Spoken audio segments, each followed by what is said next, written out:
I watched Victor's family parade through my home like they already owned it, their whispers barely contained as they fingered heirlooms and appraised furniture. "This vase must be worth a fortune," muttered Elaine, Victor's sister, her manicured fingernails tapping against the antique porcelain that had belonged to my grandmother. How thoughtful of Victor to leave it all to family who truly appreciate its history. I sipped my tea silently from the wingback chair in the corner, invisible to them as I had been for 40 years of marriage. The reading of the will was scheduled for 10 a.m. Attorney Gerald Hoffman had arrived early, setting up in Victor's study, with his leather briefcase and solemn expression. I'd known Gerald for decades. He and Victor had attended Harvard together, their friendship cemented through fraternity bonds and business deals I was never privy to.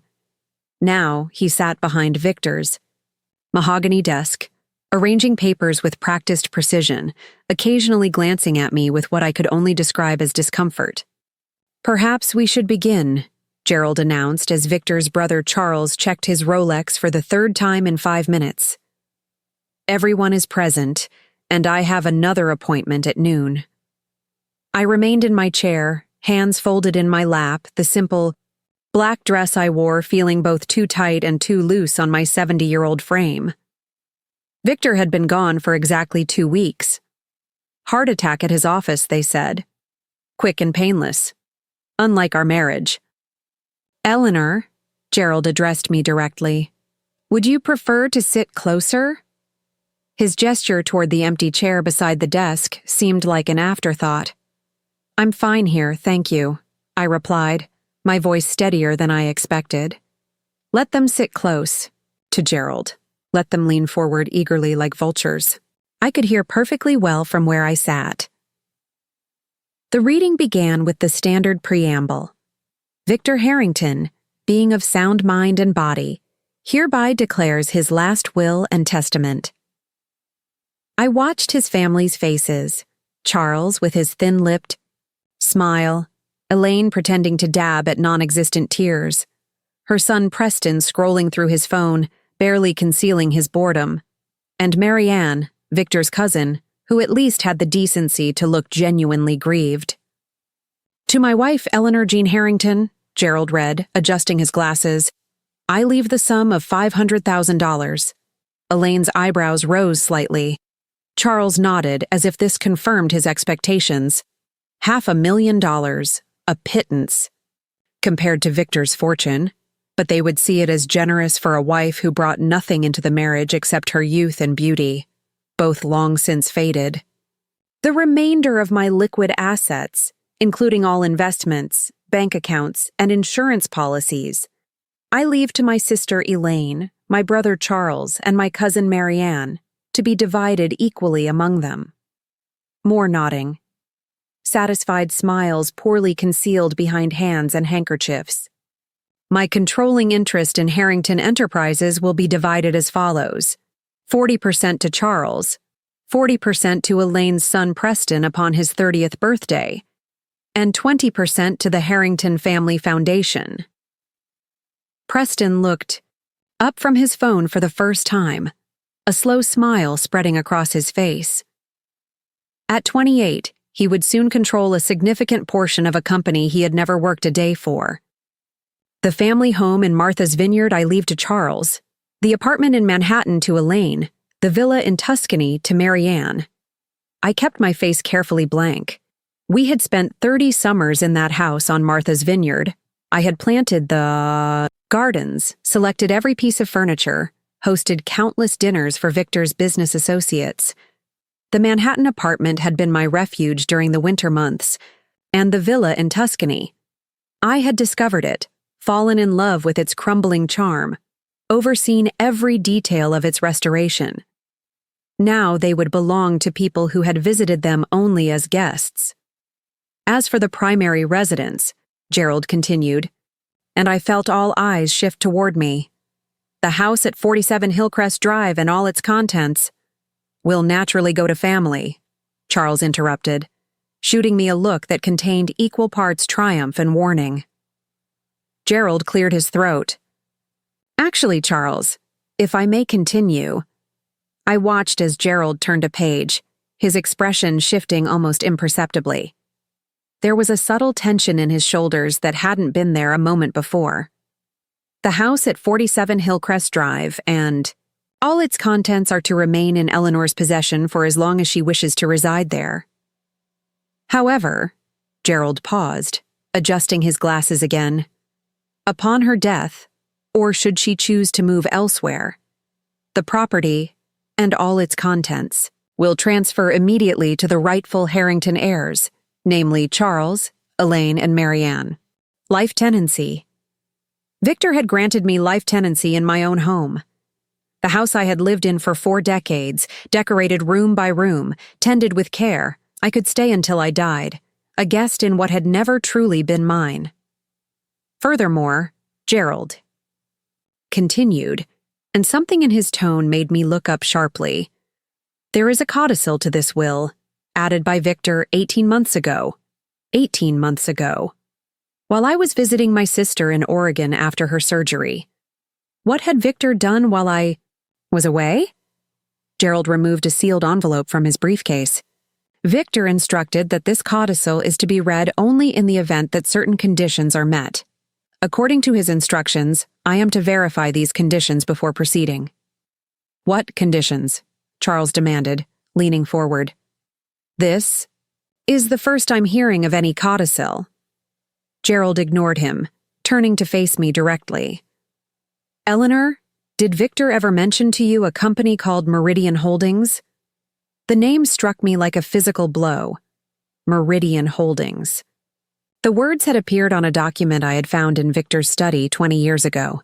A document that had changed everything I thought I knew about my husband. Yes, I answered carefully, feeling the weight of everyone's stares. I am familiar with the name. Gerald nodded slowly. And did you ever discuss this company with Victor? No, I replied, the lie coming easily after decades of practice. He never spoke of it to me.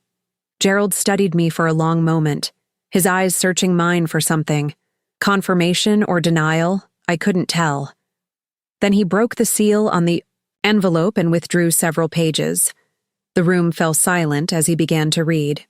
I, Victor Harrington, hereby amend my last will and testament with the following codicil. If at the time of my death, my wife Eleanor has remained silent about her discovery of Meridian Holdings and the documents pertaining to it, this codicil shall take effect immediately. My heart pounded against my ribs. The afternoon light streaming through the windows suddenly seemed too bright, too harsh. Around me, Victor's family exchanged confused glances. What is he talking about? Elaine asked, her voice sharp with suspicion. Eleanor, what documents? I remained silent, my eyes fixed on Gerald as he continued reading. 20 years ago, Eleanor discovered papers in my study relating to Meridian Holdings, a shell company I created to divert funds from Harrington Enterprises for my personal use. These funds were obtained through means that could be considered legally questionable. Eleanor found proof of tax evasion, misappropriation of company assets, and fraudulent accounting practices that could have resulted in criminal charges had they been reported. Charles's face drained of color. Preston's phone slipped from his fingers onto the carpeted floor with a soft thud. Marianne pressed her hand to her mouth. Eleanor never confronted me with this information. She never reported it to authorities. She never used it as leverage, even during the worst periods of our marriage. Her silence protected not only me but the entire Harrington family from scandal and potential financial ruin. I felt lightheaded, decades of carefully guarded secrets, suddenly exposed to the harsh light of day. Victor had known. All this time, he had known that I knew. In recognition of her loyalty and discretion, I hereby amend my will as follows. The house at 47 Hillcrest Drive and all its contents shall belong to Eleanor outright, with no restrictions. Furthermore, I establish a trust in the amount of $20 million to be controlled solely by Eleanor, separate from the bequests previously outlined. The room erupted in chaos. Charles shot to his feet, his face mottled with rage. This is preposterous. She obviously coerced him into writing this. 18 months ago? Gerald asked pointedly. While she was in Oregon caring for her sister? Then she must have threatened him earlier, Elaine interjected, her voice shrill. Blackmailed him with these so-called documents, which, according to this codicil, she never mentioned to anyone, Gerald countered. Not even to Victor himself. This can't be legal, Charles insisted, turning to Gerald. We'll contest it. She must have known about Victor's indiscretions and used them against him somehow. By saying nothing for 20 years? Gerald's tone was mild, but there was steel behind it. The codicil specifically acknowledges that Eleanor's silence protected the family interests. If you contest this, those documents may become part of the public record. The threat hung in the air, heavy and undeniable. If they fought me on this, the details of Victor's financial manipulations would become public knowledge, potentially exposing not just past wrongdoing, but opening up the company's entire history to scrutiny. I finally spoke, my voice quiet but clear in the tense silence. I never wanted anything but the home we built together. All eyes turned to me, as if suddenly remembering I was there. You expect us to believe that? Charles scoffed. That you found evidence of financial crimes and just, what, filed it away? Never mentioned it? Never used it to get what you wanted? I met his gaze steadily. What I wanted was a husband who saw me as a partner, not a possession. Evidence of his crimes wouldn't have given me that. The truth of my words seemed to hang in the air between us. For 40 years, I had been the perfect Harrington wife, elegant, discreet, supportive. I had hosted the right parties, worn the right clothes, said the right things. And I had kept Victor's secrets, even when they ate away at me from the inside. There is one more provision, Gerald continued, drawing our attention back to the document in his hands. Victor has left specific instructions regarding Meridian Holdings itself. I felt a chill run down my spine. What more could there be? All documents pertaining to Meridian Holdings are currently stored in a safe deposit box at First National Bank, accessible only to Eleanor upon my death. These documents contain not only evidence of my own financial improprieties, but also implicate several members of the Harrington family who benefited from these arrangements. Charles's face went from red to ashen in an instant. Beside him, Elaine gripped the arms of her chair so tightly her knuckles turned white. Eleanor is hereby granted full discretion regarding these documents. She may preserve them, destroy them, or make them public as she sees fit. The power that Victor had just handed me was staggering. With those documents, I could destroy the carefully cultivated Harrington family reputation.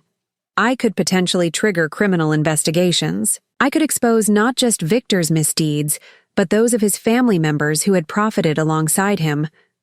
This is blackmail, Charles hissed, but the fight had gone out of his voice, replaced by something close to fear. No, I replied calmly. This is Victor acknowledging finally that I deserved better than I received, that my loyalty had value, even if he only recognized it after the fact. Gerald closed the folder containing the codicil. The terms of the will and codicil are clear, unless you wish to contest them with all the potential consequences that might entail. I suggest we proceed with the formal transfer of assets as specified. The room fell silent again, the only sound the ticking of the antique grandfather, clock in the corner, another family heirloom that would now remain with me. Finally, Charles spoke, his voice tight with suppressed rage. This isn't over, Eleanor. I smiled for the first time that day, feeling something unfamiliar and exhilarating unfurl within me. Freedom, perhaps, or power, or simply the long-delayed arrival of justice. Actually, Charles, I believe it is. Unless you'd like me to exercise my discretion regarding those documents sooner rather than later. He held my gaze for a long moment before looking away, defeated. One by one, Victor's family members stood and left the room without another word, their earlier confidence replaced by a brittle silence. When only Gerald and I remained, he gathered, his papers slowly, deliberately. "Victor came to see me after his diagnosis," he said quietly. "Pancreatic cancer, stage 4. He knew he didn't have much time." I felt the room tilt slightly. "Cancer?" The family was told it was a heart attack. Gerald nodded. At his request. He didn't want pity, didn't want the family circling like vultures during his final months. He wanted to put things in order his own way. "He never told me he was ill," I said, the revelation adding yet another layer to Victor's deceptions. "No," Gerald agreed. "But he did tell me something else. He said that of all his mistakes, and he acknowledged there were many, the one he regretted most was never appreciating what he had in you." I closed my eyes briefly, memories flooding back. The young man who had courted me with such passion, the middle-aged husband who had gradually grown distant, consumed by business and status, the older man who had looked through me rather than at me for so many years. "Too little, too late," I murmured. "Perhaps," Gerald conceded. But he also said something I've thought about often since. He said, "I've spent my life accumulating wealth and influence, but Eleanor accumulated something far more valuable: integrity." I felt tears threatening for the first time that day. Not for Victor, but for the life we might have had if he had recognized this truth sooner. "The documents in the safe deposit box," Gerald continued, handing me a small envelope containing what I assumed was the key. "I don't know exactly what they contain, but Victor was explicit that they could cause significant damage to the family and the company if made public." I took the envelope, feeling its weight, physical and metaphorical, in my palm. "What would you do, Gerald, if you were me?" He considered the question carefully before answering. "I'm not you, Eleanor. I haven't lived your life or endured what you've endured, but I will say this. Victor gave you this power for a reason. Perhaps to make amends, perhaps to acknowledge that you deserved to be the one making decisions after a lifetime of having decisions made for you." I nodded slowly, tucking the envelope into my purse. "Thank you for your candor." Gerald hesitated at the door. "There's one more thing. Victor asked me to give you this personally after the others had gone. He handed me a sealed envelope with my name written on it in Victor's distinctive handwriting. After Gerald left, I sat alone in the silent house, my house now, truly mine, with Victor's letter in my lap. Outside, I could hear car doors slamming as his family departed, no doubt already on their phones to their own attorneys, trying to find loopholes, ways to challenge the codicil, to protect themselves from whatever revelations might be contained in those documents. With trembling fingers, I opened the envelope. "My dearest Eleanor, by the time you read this, I will be gone. Not from a heart attack, as everyone believes, but from the cancer that has been slowly consuming me from the inside. A fitting end, perhaps, for a man who has lived much of his life with rot at his core. I have no right to ask for your forgiveness. What I did to Harrington Enterprises was criminal. What I did to you was unforgivable. For 20 years, you have carried the burden of my secrets without complaint, without using them against me, even as I grew more distant, more dismissive of the one person who had shown me true loyalty. I do not expect these final actions to redeem me in your eyes. Nothing could. But I want you to know that in my final months, as I faced the reality of my mortality, it was your quiet strength that I admired most. Your dignity, your integrity.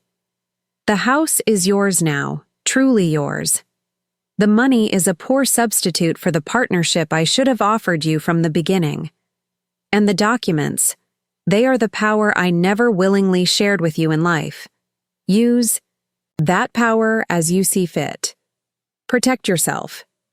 Claim the respect that is long overdue from my family, or burn it all to the ground if that will bring you peace. The choice at long last is entirely yours. With regret, with admiration, and with what love I am still capable of offering. Victor, I let the letter fall to my lap, tears finally spilling down my cheeks. Not for the man who had died, but for the decades lost, for the partnership that might have been, for the recognition that had come far too late. Tomorrow, I would go to the bank. Tomorrow, I would hold in my hands the evidence of Victor's crimes and decide the fate of the Harrington legacy. Tomorrow, I would begin to explore the contours of my newfound power. But today, in this moment, sitting in my chair in my house, I allowed myself to feel something I hadn't felt in 40 years of marriage to Victor Harrington. I felt free. The First National Bank stood imposing against the gray morning sky, its granite columns and brass doors a testament to old money and older secrets. I clutched my handbag tightly, the safe deposit box key nestled inside, feeling unnaturally heavy. After a sleepless night spent rereading Victor's letter, I had arrived precisely at opening time, determined to face whatever revelations awaited. Me? Mrs. Harrington, how lovely to see you, greeted Walter Fleming, the bank manager who had known Victor and me for 30 years. His smile was practiced, but his eyes held a hint of curiosity. News traveled fast in our circles. No doubt he had already heard about the contentious will reading. I need to access a safe deposit box, I said, my voice steadier than I felt. Victor made arrangements. Walter's professional demeanor never wavered. Of course. My condolences. On your loss? Loss? Such a simple word for the complicated absence Victor had left behind. He had been absent in many ways long before cancer claimed him.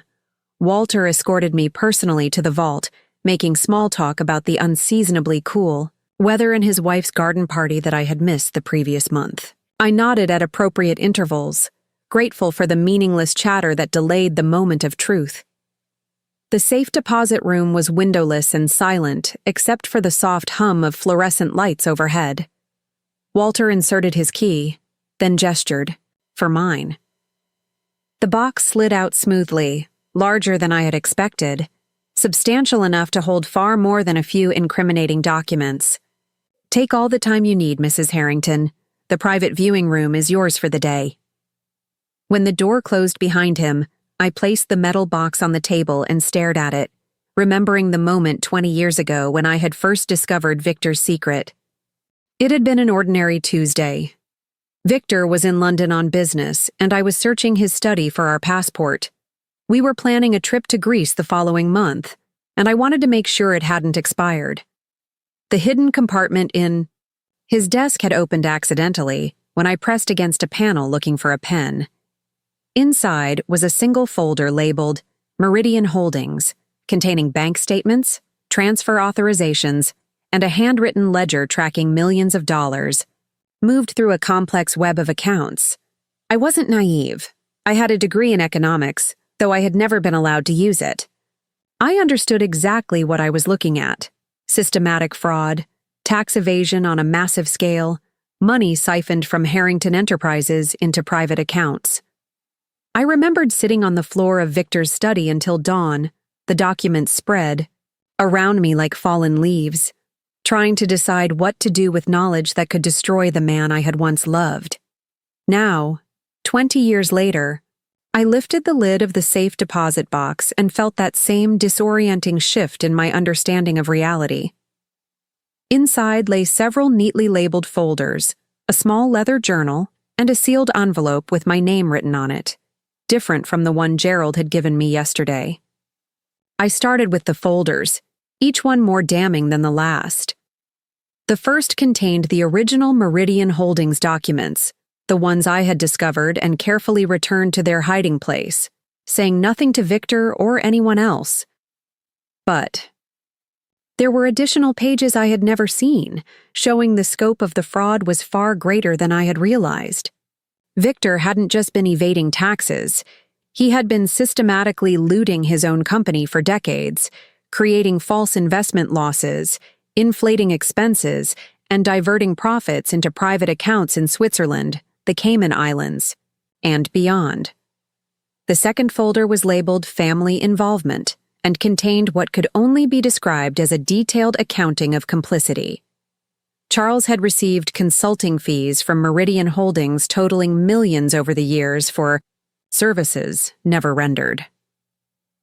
Elaine had been gifted properties purchased with laundered money, the ownership obscured through shell companies. There were records of Preston's gambling debts paid off through corporate accounts disguised as business expenses. Even Victor's cousin Marianne had benefited, with her art gallery staying afloat through systematic overpayment for mediocre pieces that were then donated to various institutions at inflated valuations for tax purposes. The third folder hit closest to home, Eleanor. I opened it with trembling fingers to find documents relating to me, or rather, to things kept from me. Our prenuptial agreement was there, with annotations showing how Victor had manipulated its terms over the years through codicils I had never seen. There were memos about investment opportunities in my name that had been deliberately tanked while parallel investments in his name flourished. Most shocking was evidence that my inheritance from my parents, which Victor had offered to invest for me, had been systematically drained and diverted to his personal accounts. The theft of my inheritance struck me like a physical blow. My parents had been modestly wealthy, owners of a small but successful publishing house that had been their life's work.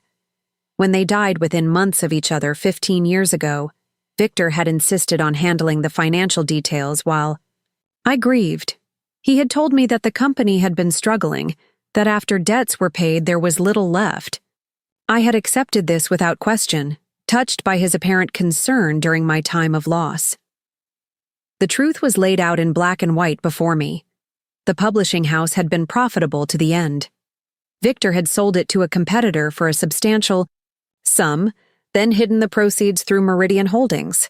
Money that should have been mine, my parents' legacy to me, had been stolen by my husband while he held me as I cried over their deaths. I closed the folder, too overwhelmed to continue. The leather journal caught my eye next.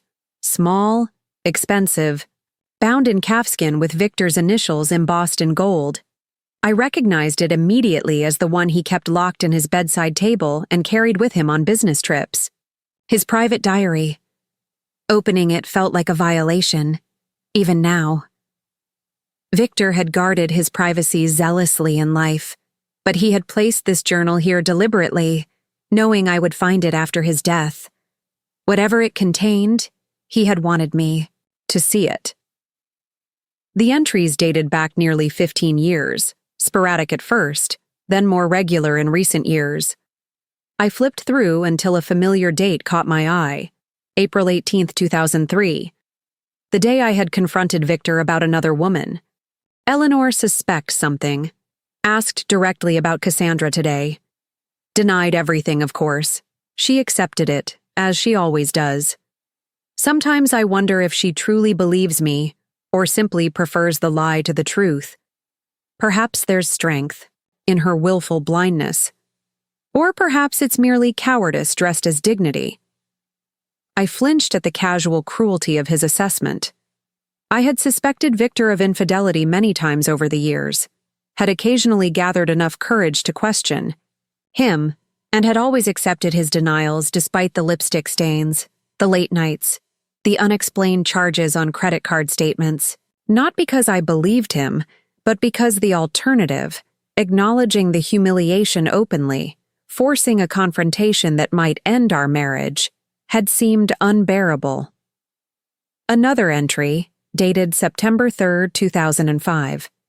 Charles suggested bringing Preston into the Meridian arrangement. The boy is a liability with his gambling and women, but family is family. Told Charles we need to be careful. Too many people know already.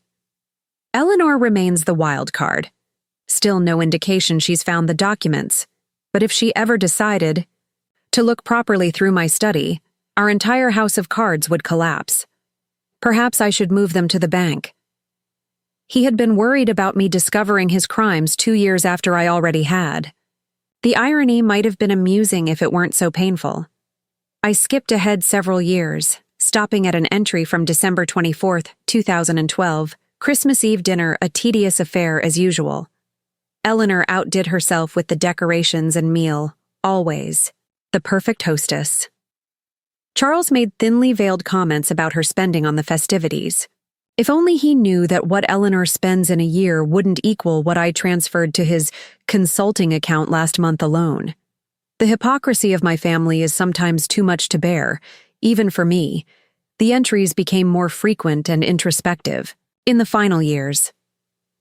On March 15, 2022, doctor confirmed today what I've suspected. Pancreatic cancer.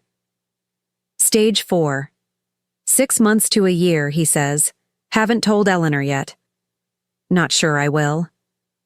What would be the point? Our marriage has been an elaborate performance for decades. Perhaps the kindest final act is to maintain the illusion until the curtain falls. Then, a passage from just 7 months ago that made my breath catch. Found myself watching Eleanor in the garden today. She's created something remarkable there. Beauty, from nothing but soil and patience.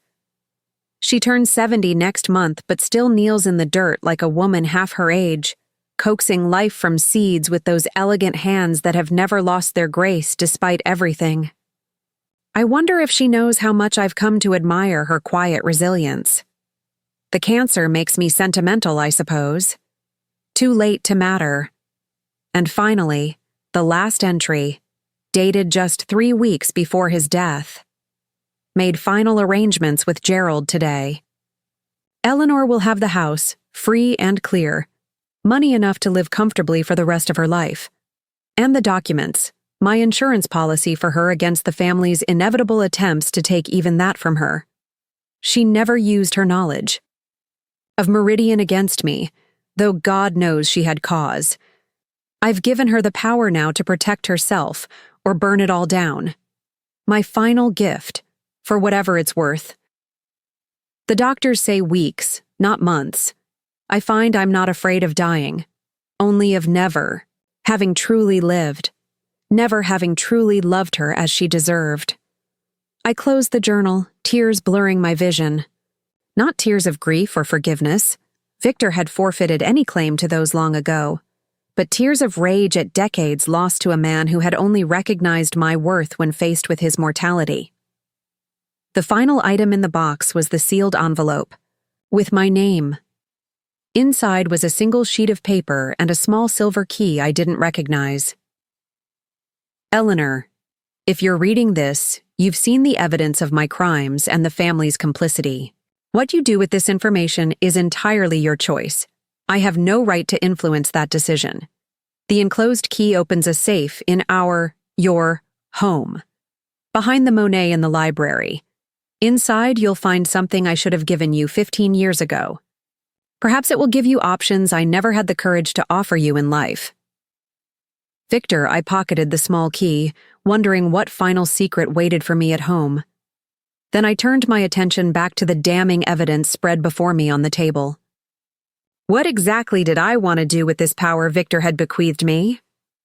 Destroying the documents would protect the Harrington name and business, but it would also shield those who had benefited from Victor's crimes, the same people who had treated me with contempt for decades, who even now were likely plotting to contest the will and reclaim what they saw as their rightful inheritance.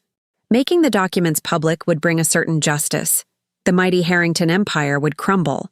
Charles, Elaine, and the rest would face potential criminal charges, definite financial ruin, and social disgrace. The thought held a certain visceral appeal after years of their thinly veiled contempt. But public exposure would also hurt innocent people, employees of Harrington Enterprises who might lose their jobs, charitable foundations that depended on Harrington donations, business partners who had done nothing wrong. And it would mean spending my remaining years embroiled in legal battles and public scrutiny, my private humiliations examined in courtrooms and splashed across newspapers. There was a third option, of course, one that Victor might have anticipated, one that would require careful planning and steely resolve. I gathered the documents and sorted them methodically, creating separate files for the original Meridian Holdings evidence, the proof of family, complicity, and the records of what had been stolen from me personally. Then I used the bank's photocopier to make duplicate sets of everything, returning the originals to the safe deposit box. When Walter escorted me out an hour later, I carried nothing but my handbag and a manila envelope containing the copies. "Will you be needing anything else today, Mrs. Harrington?" he asked solicitously. "Thank you, no," I replied. "I have everything I need for now." As I stepped out onto the street, my phone vibrated in my purse, a text message from an unknown number. "We need to talk. Coming by at 2 p.m. Charles. No request. No question mark. Just an assumption that I would be available at his convenience, as I had been for 40 years. I didn't bother responding. I didn't go directly home. Instead, I found myself driving toward a small office building on the outskirts of town. The sign in the lobby directory read, Morrison and Associates, Private Investigations, Suite 304. I had never met Diana Morrison in person, but we had spoken several times over the phone 5 years ago when I had quietly hired her to investigate one of Victor's more flagrant affairs. She had provided me with incontrovertible evidence that I had ultimately done nothing with, lacking the courage to confront the collapse of the careful facade I had maintained for so long. The receptionist showed me to a comfortable office where Diana waited, her expression betraying no surprise at my unscheduled visit. She was younger than I had imagined, perhaps 50, with short silver hair and shrewd eyes that missed nothing. "Mrs. Harrington," she greeted me, extending her hand. "I was sorry to hear about your husband." "Thank you," I replied, taking the offered seat across from her desk. "I find I'm in need of your services again." "Of course," she said, taking out a notepad. "Another domestic matter?" I smiled thinly. "Not exactly. Are you familiar with financial fraud investigations?" Her eyebrows rose slightly. "I have resources in that area, yes." "Good. And your discretion is still absolute?" "Always," she affirmed. "Whatever you share stays between us, unless you direct otherwise." I opened my manila envelope and laid out the first few documents. "I need a complete assessment of what these reveal and what additional evidence might exist that I don't yet have access to.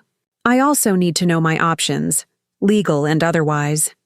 Diana glanced at the papers, her professional demeanor slipping for just a moment as she recognized what she was seeing. "This is significant, Mrs. Harrington. May I ask where you obtained these documents?" "From my late husband.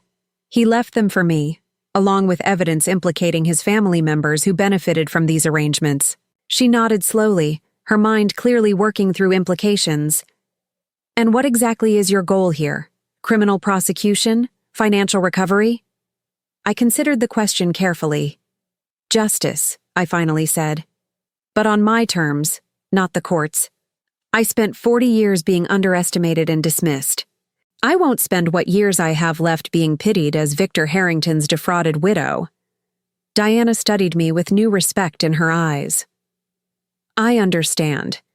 This will require careful handling, multiple experts, absolute discretion. Cost is not a concern," I assured her. "Victor was unexpectedly generous in death, if not in life." "I'll need a few days to review these and assemble the right team," she said, gathering the documents carefully. "Is there a secure way to contact you?" I gave her the new mobile phone number I had obtained that morning. My first act of independence had been to discard the phone Victor had provided and monitored throughout our marriage. "One more thing," I added as I prepared to leave. "Charles, Harrington will be coming to my home this afternoon, undoubtedly to pressure me into destroying these documents or signing them over to him. I'd like a record of that conversation." Diana opened a drawer and removed a small device no bigger than a paperclip. "This is a digital recorder. Excellent audio quality. 6 hours of continuous recording. Just place it in your pocket or on a nearby surface." I took it, feeling a strange calm settle over me. Thank you. Mrs. Harrington, Diana called as I reached the door. Be careful. Men like Charles Harrington don't respond well to threats to their position or wealth. I'm counting on it, I replied. By the time I arrived home, it was past noon. Mrs. Winters, the housekeeper who had worked for us for 20 years, met me at the door with obvious concern. Mr. Charles called twice this morning, she informed, me taking my coat. He seemed quite insistent about seeing you this afternoon. Yes, he's coming at 2, I confirmed. Please prepare tea in the library and then you may take the rest of the day off. She hesitated. Are you sure, ma'am? Mr. Charles can be rather demanding when— I'm quite sure, I interrupted gently. In fact, I'd appreciate it if you took tomorrow off as well. I have some personal matters to attend to. Relief crossed her face. She had witnessed too many of the Harrington family's tense discussions over the years, always pretending not to hear the raised voices and cutting remarks. Thank you, ma'am. I'll prepare everything before I go. Alone in the house, I made my way to the library, Victor's favorite room, lined with leather-bound books he rarely read but collected for their appearance. The Monet hung above the fireplace, an original water lily scene purchased at auction for a sum that could have funded a small hospital wing. Behind it, just as Victor's note had indicated, was a wall safe I had never known existed. The small silver key fit perfectly. Inside the safe was a single item, a leather portfolio embossed with the logo of my parents' publishing company, Bradford Literary Press. With trembling hands, I opened it to find the original sale documents from when Victor had liquidated the company after their deaths, but with critical differences from what he had shown me at the time. The sale price was 3 times what Victor had reported to me. And there was a letter from the buyer addressed directly to me, expressing condolences and explaining that they had honored my parents' wish that I retain rights to certain authors and publication lines of sentimental value, including my father's prized collection of first edition poetry volumes. Victor had concealed this letter, along with an addendum to the sale contract specifying that a significant portion of the company's valuable backlist would remain in my personal ownership, intellectual property that had continued generating royalties for 15 years that I had never received. My parents hadn't left me merely a financial inheritance. They had ensured I would maintain a connection to their life's work, a legacy Victor had deliberately hidden from me while stealing the proceeds. I was still processing this revelation when the doorbell rang precisely at 2 o'clock.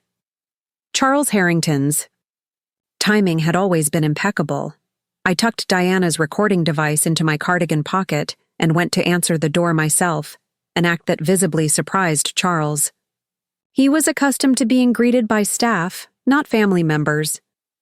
Eleanor, he said by way of greeting, stepping past me into the foyer without waiting for an invitation. We need to talk. Hello, Charles. Tea is waiting in the library. He followed, me with poorly concealed impatience, his expensive loafers clicking against the marble floors. Charles had always been the most polished of the Harrington siblings, tall and silver-haired like Victor, with the same authoritative bearing, but none of the occasional charm Victor could deploy when it suited him. I'll come straight to the point, he announced as soon as we entered the library, ignoring the tea service Mrs. Winters had arranged. This situation with Victor's will is untenable. I seated myself calmly in my favorite armchair and poured tea. In what way? His eyes narrowed at my composure. Charles was used to people, especially women, becoming flustered in the face of his displeasure. This codicil is clearly the product of undue influence, he stated flatly. Victor was not himself in his final months. We all noticed the changes in his behavior. You believed he died of a heart attack, I reminded him, sipping my tea. When did you notice these concerning changes? He waved this inconvenient fact away. In retrospect, there were signs. The point is, these documents he supposedly left you, whatever they contain, need to be turned over to the family immediately. And why would I do that? Charles's jaw tightened. Because the allegations in the codicil are potentially damaging to Harrington Enterprises. As a major shareholder, you should be concerned about protecting the company's reputation. I'm not a shareholder at all, I corrected him. Victor left me money in the house, but no stake in the company. That went to you and Preston. All the more reason, he pressed. You have no vested interest in these documents beyond their nuisance value. I set my teacup down carefully. Is that what you think this is about, Charles? Creating a nuisance? What else? He leaned forward, his tone shifting to one of condescending reason. Look, Eleanor, I understand you might feel overlooked in Victor's will. This codicil was clearly his way of trying to compensate for that. But dragging family matters into the public eye won't benefit anyone. I haven't threatened to make anything public, I pointed out. Not explicitly, no. But your silence comes with an implied threat. He paused, recalibrating his approach. What is it you really want, Eleanor? If it's money, we can discuss a reasonable additional settlement. Perhaps an advisory position with the Harrington Foundation. Something to acknowledge your years with Victor. The patronizing offer made my blood boil, but I maintained my calm exterior. What makes you think I want anything from you, Charles? He stared at me as if I'd spoken in a foreign language. The concept that I might not be angling for some concession was apparently incomprehensible to him. Everyone wants something, he said finally. Name your price. Let's resolve this like adults. I studied him. This man who had sat at my dinner table countless times over 4 decades, who had never bothered to learn anything real about me beyond my function as Victor's wife and the Harrington family hostess. I've reviewed the documents, I said quietly. All of them. Charles went very still. I'm sure whatever Victor left is easily misinterpreted without proper context. The context seems quite clear, I replied. Meridian Holdings, the systematic fraud, the family's involvement, your consulting fees for services never rendered, the properties purchased with laundered money. Shall I continue? The blood drained from his face. You don't understand the complexities of the business world, Eleanor. Corporate structures can appear irregular to outsiders while being perfectly legitimate. Tax evasion is legitimate. Embezzlement is legitimate. Perhaps you could explain the legitimacy of using shell companies to hide assets from federal regulators. Charles's composure cracked. What do you want? He demanded, his voice harsh with barely contained panic. I already told you. Nothing from you. Bullshit. He spat, dropping all pretense of civility. Nobody sits on leverage like that without wanting something. Is it revenge? Is that it? You want to punish Victor for whatever perceived slights you harbored during your marriage? He's dead, Eleanor. He can't be hurt anymore. This isn't about Victor, I said calmly. It's about 40 years of being treated as an accessory rather than a person. 40 years of condescension and dismissal from you, from Elaine, from the entire Harrington family who welcomed me as long as I played my role and stayed in my place. Charles stood abruptly. I don't have time for this emotional nonsense. The documents belong to the family. Turn them over or we'll take legal action to force you to comply. I raised an eyebrow. On what grounds? Victor explicitly left them to me with full discretion over their use. We'll challenge the validity of the codicil. Argue diminished capacity. Victor was dying. He wasn't thinking clearly. He was thinking clearly enough to document 20 years of financial crimes and family complicity, I pointed out. Are you sure you want those details examined in court? Are you prepared for discovery processes that might uncover even more than what Victor left me? Charles's face contorted with rage. You stupid woman. You have no idea what you're dealing with. The Harrington name means something in this town, in this country. One word from me and you'll be a pariah in every circle that matters to you. I laughed then. genuinely amused by his fundamental misunderstanding of my priorities. The circles that mattered to me were taken from me long ago, Charles. My parents' world of books and ideas. My university friends with their passionate discussions about art and politics. The career I set aside to be Victor's perfect wife. I've spent 40 years in your precious circles, and I can assure you, becoming a pariah would be a promotion. He stared at me with naked hatred. This isn't over. Not by a long shot. Actually, it is, I replied, standing to signal the end of our meeting. Unless you'd like me to call Diana Morrison and direct her to deliver copies of certain documents to the Securities and Exchange Commission tomorrow morning. Diana Morrison? His confusion was momentarily genuine. My private investigator, I explained pleasantly. She's currently reviewing everything Victor left me, with particular attention to which federal agencies would be most interested in different aspects of the evidence. It was a bluff. Diana was indeed reviewing the documents, but I hadn't instructed her to contact any authorities. But Charles couldn't know that. The threat alone was enough to make him pale visibly. You wouldn't dare, he whispered. It would destroy everything.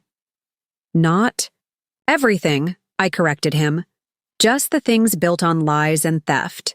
Consider that before you or Elaine or anyone else in the family decides to challenge Victor's will. Charles grabbed his coat, his hands shaking with suppressed fury. At the library door, he turned back, his face a mask of cold rage. You'll regret this, Eleanor. I promise you that. After he stormed out, slamming the front door hard enough to rattle the chandelier in the foyer, I sank back into my chair, suddenly exhausted. The confrontation had gone exactly as I had expected. Yet the reality of openly defying a Harrington after decades of acquiescence left me feeling untethered, as if I had stepped off a cliff and wasn't sure yet whether I would fly or fall. I retrieved the recording device from my pocket, confirming it had captured our entire conversation. Charles's threats would make excellent evidence if things escalated further. My phone buzzed with a text from Diana. Need to meet tomorrow. Found something significant in the documents. Can come to you at 11 a.m. if convenient. I texted back my agreement, then sat in the gathering darkness of the library, contemplating the Monet above the fireplace and the safe hidden behind it. Victor had stolen my inheritance and my connection to my parents' legacy. Charles and the others had benefited from Victor's crimes while treating me with dismissive contempt. For 40 years, I had been the dutiful Harrington wife, gracious, accommodating, discreet. That woman was gone now, burned away by revelations from beyond the grave and replaced by someone I was only beginning to know. Someone who would no longer be silent, no longer be complicit, no longer be afraid. Charles was right about one thing. This wasn't over. It was only just beginning. The morning after Charles's visit dawned clear and cold, sunlight streaming through windows I had opened wide to air out the lingering presence of his threats. I had slept better than expected, waking with a clarity of purpose that felt foreign, yet exhilarating. For the first time in decades, I moved through the house not as its caretaker, but as its rightful owner. I spent the early hours in my parents' reading nook, a small alcove off the main library that Victor had tolerated as my personal space. Here I had displayed the few mementos of my parents that had survived Victor's systematic erasure of my past: photographs, my mother's favorite teacup, my father's reading glasses. Now I placed among them the leather portfolio containing evidence of my stolen literary inheritance, a tangible reminder of what had been taken and what might still be reclaimed. At precisely 11, Diana Morrison arrived, carrying a sleek laptop and a document case. The confidence in her stride and the sharpness of her gaze reminded me of what I might have become in a different life, a professional woman respected for her mind rather than her social graces. Mrs. Harrington, she greeted me with a firm handshake. Eleanor, please, I corrected her, leading the way to the sunroom where I had prepared coffee. I'm trying to reclaim certain formalities from the Harrington influence. Diana smiled slightly. Eleanor, then. Thank you for seeing me on short notice. Your message sounded urgent. Not urgent, but significant. She set her laptop on the table between us. My team worked through the night analyzing the documents you provided. What we found goes beyond anything I initially suspected. She opened her computer and turned it toward me. On the screen was a complex diagram of interconnected entities, with Meridian Holdings at the center. This is a visualization of Victor's network, she explained. Meridian was just the beginning. We've identified at least 7 other shell companies, each serving a different function in moving and hiding assets. But that's not the significant part. She clicked to another screen showing financial records spanning decades. The earliest. Transactions we've found date back to 1979, she continued. 3 years before you and Victor were married. I blinked in surprise. But Harrington Enterprises wasn't even publicly traded then. It was still a private company run by Victor's father. Exactly. Diana's expression was grim. Victor wasn't the architect of this fraud, Eleanor. He was continuing a family tradition. The implication struck me like a physical blow. Edward Harrington, Victor's father, established these arrangements? All evidence points to it. And look here. She scrolled to a series of documents from the early 1980s. When Victor took control of the company after his father's death, there was a brief period when the Meridian accounts went dormant, almost as if he considered shutting it down. I remembered those early years of our marriage. Victor working late into the night, wrestling with the transition of power, occasionally confiding his doubts about his ability to fill his father's shoes. Had there been a moment when he might have chosen a different path? What changed? I asked. Diana clicked to another document, a loan agreement dated 1984. This. Harrington Enterprises was overextended on a major expansion. The banks were nervous, and suddenly, mysterious private investors provided capital at a critical moment. Investors who were actually Meridian Holdings? I guessed. Victor bailed out his own company with money his father had already siphoned from it, Diana confirmed. The perfect circular fraud. Once he crossed that line, the pattern was established. Each subsequent crisis or opportunity was addressed the same way. Move money out through Meridian during prosperous times, move it back during downturns, all, while evading taxes and creating the illusion of brilliant management. I sat back, absorbing this revelation. Victor hadn't created the corrupt system. He had inherited it along with the company. It didn't excuse his choices, but it contextualized them in ways I hadn't considered. There's more, Diana continued, clicking to a new set of documents. We found evidence of another player in this arrangement, someone who wasn't family but appears to have had intimate knowledge of the fraud from the beginning. A name jumped out from the screen. Lawrence Kenwood. Lawrence? I whispered, genuinely shocked. Victor's college roommate? Lawrence Kenwood had been a fixture in our lives for 40 years. A perpetual bachelor who had built his own investment firm while maintaining close ties to Harrington Enterprises. He was Charles's golf partner, a regular at our dinner table, godfather to Elaine's son Preston. I had always considered him part of the extended Harrington clan, though without blood ties. His signature appears on founding documents for 2 of the shell companies, Diana explained. And there are regular payments from Meridian Holdings to Kenwood Financial that don't correspond to any legitimate services. Lawrence knows everything, I said slowly, pieces falling into place. He's been involved from the beginning. Diana nodded. And based on the payment schedules we've identified, he's been well compensated for his involvement and discretion. I thought of Lawrence's annual Christmas visits, the way he would regale us with stories of his exotic travels and latest acquisitions. The vintage sports cars, the apartment in Paris, the art collection that seemed excessive for a moderately successful investment advisor. He's coming to the house tomorrow, I said, remembering the condolence call I'd received the previous evening. He said he wanted to pay his respects and discuss some papers Victor had left with him. Diana's eyes sharpened. What papers? He didn't specify. I assumed it was some personal memento. Or could be something more significant. Diana closed her laptop. Lawrence Kenwood may be testing the waters, trying to determine how much you know and what you intend to do with that knowledge. I considered this possibility. Should I cancel his visit? On the contrary, Diana's smile was calculating now. This is an opportunity to gather more information. If you're comfortable with it, we should prepare for this meeting carefully. For the next hour, Diana outlined a strategy for my conversation with Lawrence. What questions to ask, what information to reveal or withhold, how to interpret his responses. By the time she packed up her materials, I felt equipped for the chess. Match ahead. One more thing, Diana said at the door. Have you considered what justice looks like for you in this situation? What outcome would bring you peace? The question caught me off guard. In the whirlwind of revelations, I had been reacting rather than planning, focusing on protection rather than resolution. I need time to think about that, I admitted. Diana nodded. Take that time.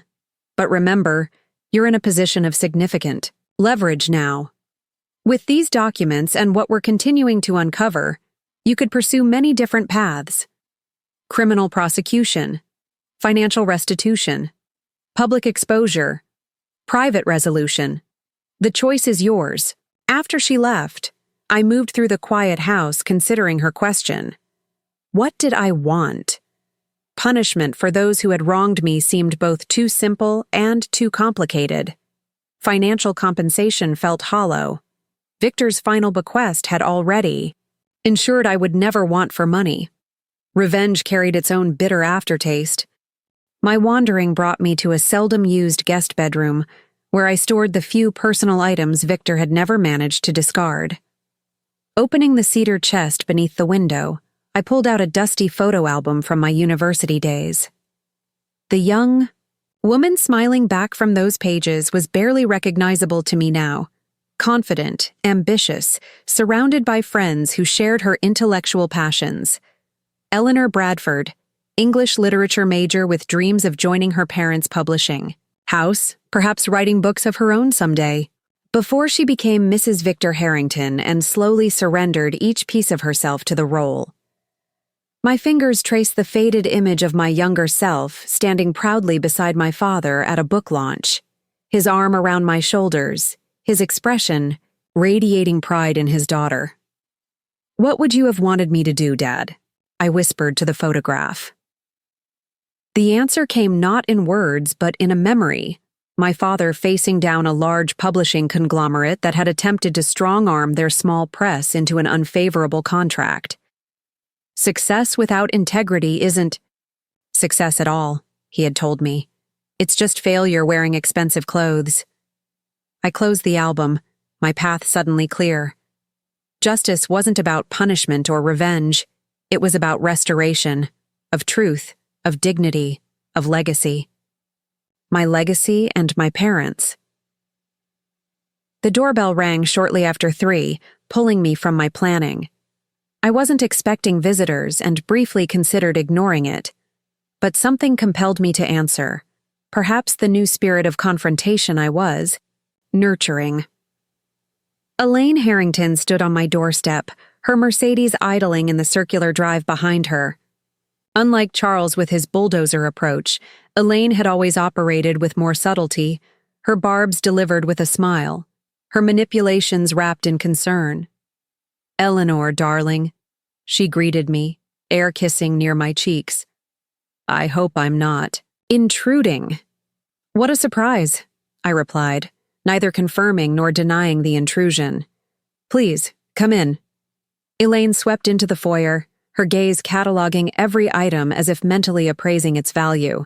She had always coveted Victor's art collection, particularly the Monet in the library. "I won't stay long," she assured me, though she made no move to remain near the door. "I just wanted to see how you're holding up. These first weeks are the hardest. I remember from when I lost Richard. Richard, her first husband, had died of a heart attack 20 years ago. An event Elaine had parlayed into a substantial settlement and a dramatic personal narrative she still referenced regularly. Her second husband, a real estate developer, 15 years her junior, was conspicuously absent from most family gatherings. "I'm managing," I said, leading her to the sitting room rather than the library where evidence of my investigations remained spread across the desk. "Would you like tea?" "No, thank you." She settled gracefully onto the sofa, arranging her camel coat around her. "I've just come from lunch with Preston. He's terribly concerned about you, as are we all." I doubted Preston had spared me a single thought. At 28, Victor's nephew lived a charmed life of minimal responsibility and maximum indulgence, his primary occupation appearing to be spending his trust fund in increasingly creative ways. "How thoughtful," I murmured. Elaine sighed dramatically. "Eleanor, I'm going to be direct. Charles told me about your difficult conversation yesterday." "Did he?" I found it quite clarifying. Her perfectly manicured hand fluttered dismissively. "Charles can be abrupt. We all know that. The grief affects us in different ways. But his heart was in the right place." "Was it?" I asked mildly. "Of course." Her tone shifted to one of practiced sympathy. "We're all concerned about these documents. Victor apparently left you. Whatever they contain, dredging up old business matters can only cause pain, to you and to the family." "I appreciate your concern," I replied, keeping my expression neutral. But Victor was quite explicit about his wishes regarding those documents. Elaine leaned forward, lowering her voice as if sharing a confidence. "Between us, Eleanor, we both know Victor wasn't himself toward the end. The heart condition— cancer," I corrected her. She blinked, momentarily thrown off script. "I'm sorry?" Victor had cancer, not heart disease. The heart attack story was a fiction he created to avoid what he considered the indignity of a prolonged illness. I didn't know." For once, Elaine's composure cracked, genuine surprise showing through her polished veneer. "Few did," I acknowledged. But it gave him several months to put his affairs in order with complete clarity of mind. Elaine recovered quickly. All the more reason to question his judgment. Terminal illness can distort one's thinking, create irrational fixations or suspicions. "Is that what you think happened? Victor developed irrational suspicions about financial improprieties within the family business?" I kept my tone innocent, but Elaine's slight flinch told me the barb had landed. "I think," she said carefully, "that whatever Victor left you might be easily misinterpreted without proper context.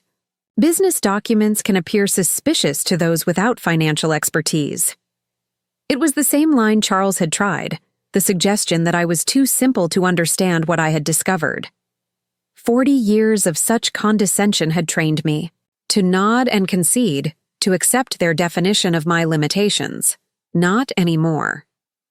"Fortunately," I replied, "tax fraud and money laundering are fairly straightforward concepts, even for someone with my limited financial expertise."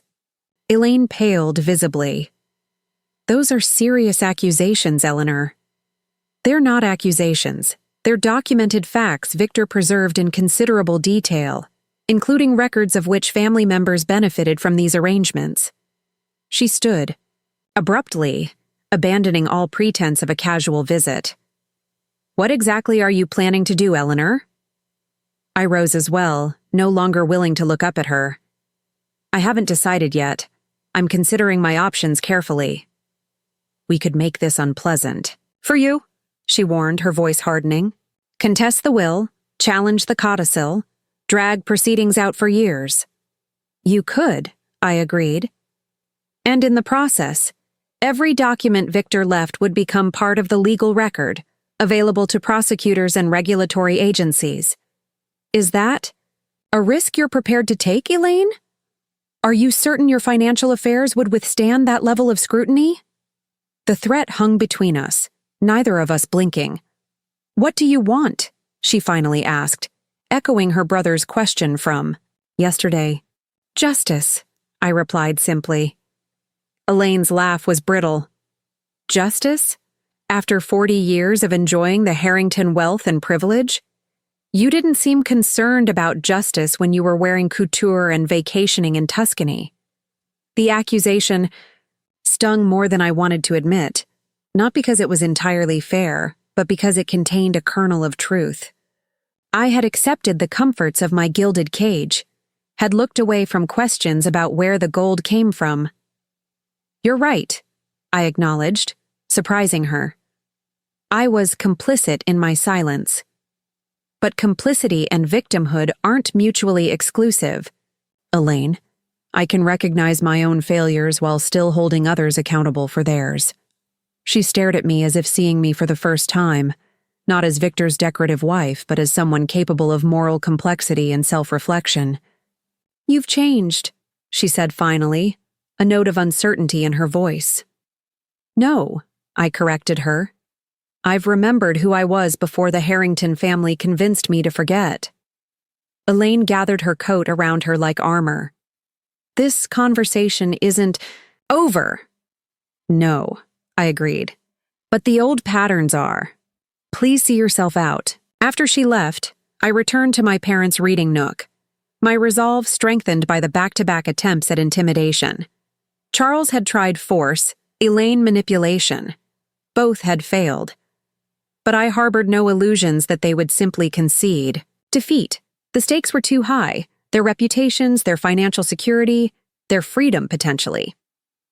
My phone buzzed with a text from Diana. How did it go with Elaine? I wasn't surprised she knew about the visit. Part of her job was monitoring the movements of key players in this unfolding drama. As expected, I replied. Veiled threats followed by less veiled ones. Diana's response came quickly. Maintain course. My team has made additional discoveries. We'll brief you after your meeting with Lawrence tomorrow. I spent the evening preparing for Lawrence's visit, reviewing the strategy Diana had outlined, and adding my own insights from 40 years of observing the man at close quarters.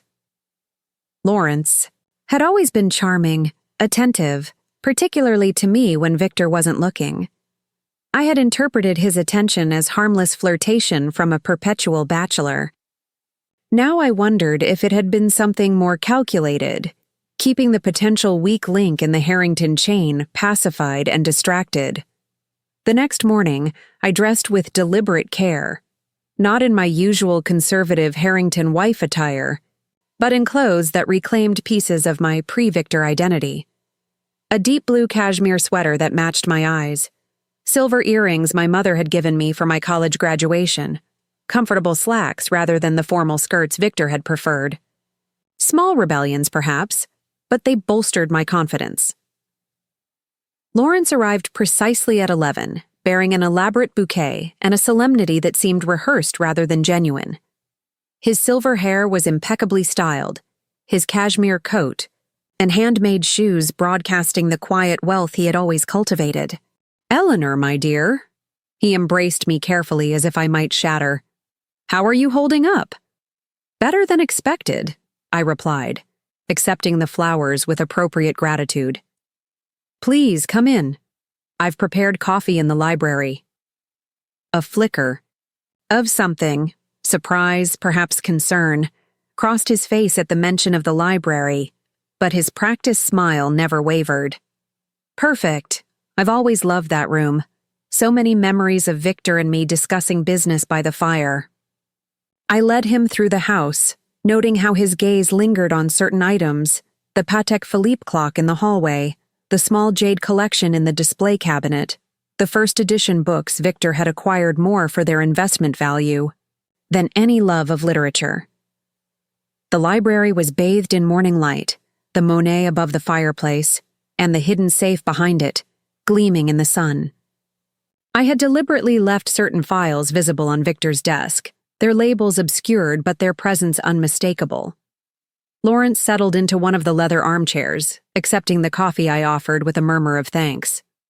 This house won't be the same without Victor, he observed, his eyes scanning the room. 40 years of history in these walls. Yes, I agreed. Though I'm discovering some of that history is quite different from what I believed. His hand paused imperceptibly as he raised his cup. Grief can distort our memories sometimes, make us question things we thought we knew. It's not grief distorting things, Lawrence. It's documents. Very detailed, very specific documents. The mask of sympathetic concern slipped for just a moment before he recovered. Ah, you're referring to whatever Victor mentioned in that unusual codicil. Gerald was rather vague about the details. Was he? How interesting, considering your name appears prominently in those documents. Lawrence set his cup down carefully. Does it? In what context, may I ask? I met his gaze directly. Meridian Holdings, offshore accounts, corporate structures designed to hide assets and evade taxes, shell companies you helped establish and maintain for decades. To his credit, Lawrence didn't attempt further denial. Instead, he sighed deeply, the performance of the concerned family friend falling away. I wondered if Victor would leave a paper trail, he said, his tone resigned. He became increasingly, let's say, conscientious about documentation in recent years, especially after his diagnosis. So you knew he was ill? Lawrence nodded. He confided in me almost immediately. We've been friends for 50 years, Eleanor. There were few secrets between us. Except the ones you kept from me, I observed. Like the fact that my husband was continuing his father's tradition of systematic fraud. It wasn't my place to interfere in your marriage, he replied smoothly. Besides, those arrangements were established long before you came into the picture. And continued throughout my 40 years in the picture, I countered. With your active participation. Lawrence studied me thoughtfully, as if recalculating his approach. You know, Eleanor, I've always admired your intelligence. Victor never gave you enough credit for it. Flattery, Lawrence? Is that your strategy? Now? He smiled ruefully. Not flattery. Recognition. Perhaps overdue. He leaned forward. What exactly do you intend to do with these documents? That depends partly on why you're here, I replied. You mentioned papers Victor left with you. What are they? Lawrence reached into his coat and removed an envelope. Personal correspondence. Letters Victor wrote during his final months but never sent. He placed the envelope on the table between us. He asked me to deliver them to you after he was gone. I made no move to take the envelope. And you're only delivering them now, 2 weeks after his death. I needed to assess the situation first, he admitted. Understand what Victor had revealed to you, and how you intended to proceed. At Charles's request? Lawrence's smile was tight. Charles is concerned, naturally. The family has a lot to lose if certain historical business practices became public knowledge. So you're here as his emissary? I'm here as someone who has known you for 40 years and respects you enough to have an honest conversation, Lawrence replied, some genuine emotion finally breaking through his polished exterior. The Harrington Empire exists in a delicate balance, Eleanor. Victor understood that. He played the game by rules established long before us, rules that may seem questionable by today's standards, but were common practice in their time. Fraud and tax evasion were never common practice, I countered. They were always crimes, whether committed by Edward Harrington in the 1970s or continued by Victor into the 2020s. Lawrence sighed. The world isn't that black and white, especially in business. Every major fortune has its shadows, its compromises. Is that how you justified your role? As a necessary compromise? He didn't answer directly. I was 22 when Edward Harrington offered me a position managing certain special investments for the family. A poor scholarship boy suddenly given entree to a world of wealth and influence. Would you have refused? In my position? The question gave me pause. Would I have recognized the moral compromise at that age? Would I have had the courage to walk away? Perhaps not, I conceded. But you had 40 years of adulthood to reconsider your choices. As did Victor. Lawrence pointed out. As did you, once you discovered the Meridian documents 20 years ago. The observation landed like a slap. That's different. I wasn't actively participating in fraud. Weren't you? His tone was gentle but relentless. You lived quite comfortably on the proceeds, enjoyed the homes, the art, the social position, never questioned where it all came from. I had no ready defense against this truth. My complicity through silence and acceptance was something I was still reconciling within myself. I didn't come here to debate ethics, Lawrence continued. I came to propose a solution that protects everyone's interests, including yours. I'm listening. The documents Victor left you are dangerous. Not just to the family, but potentially to you as well.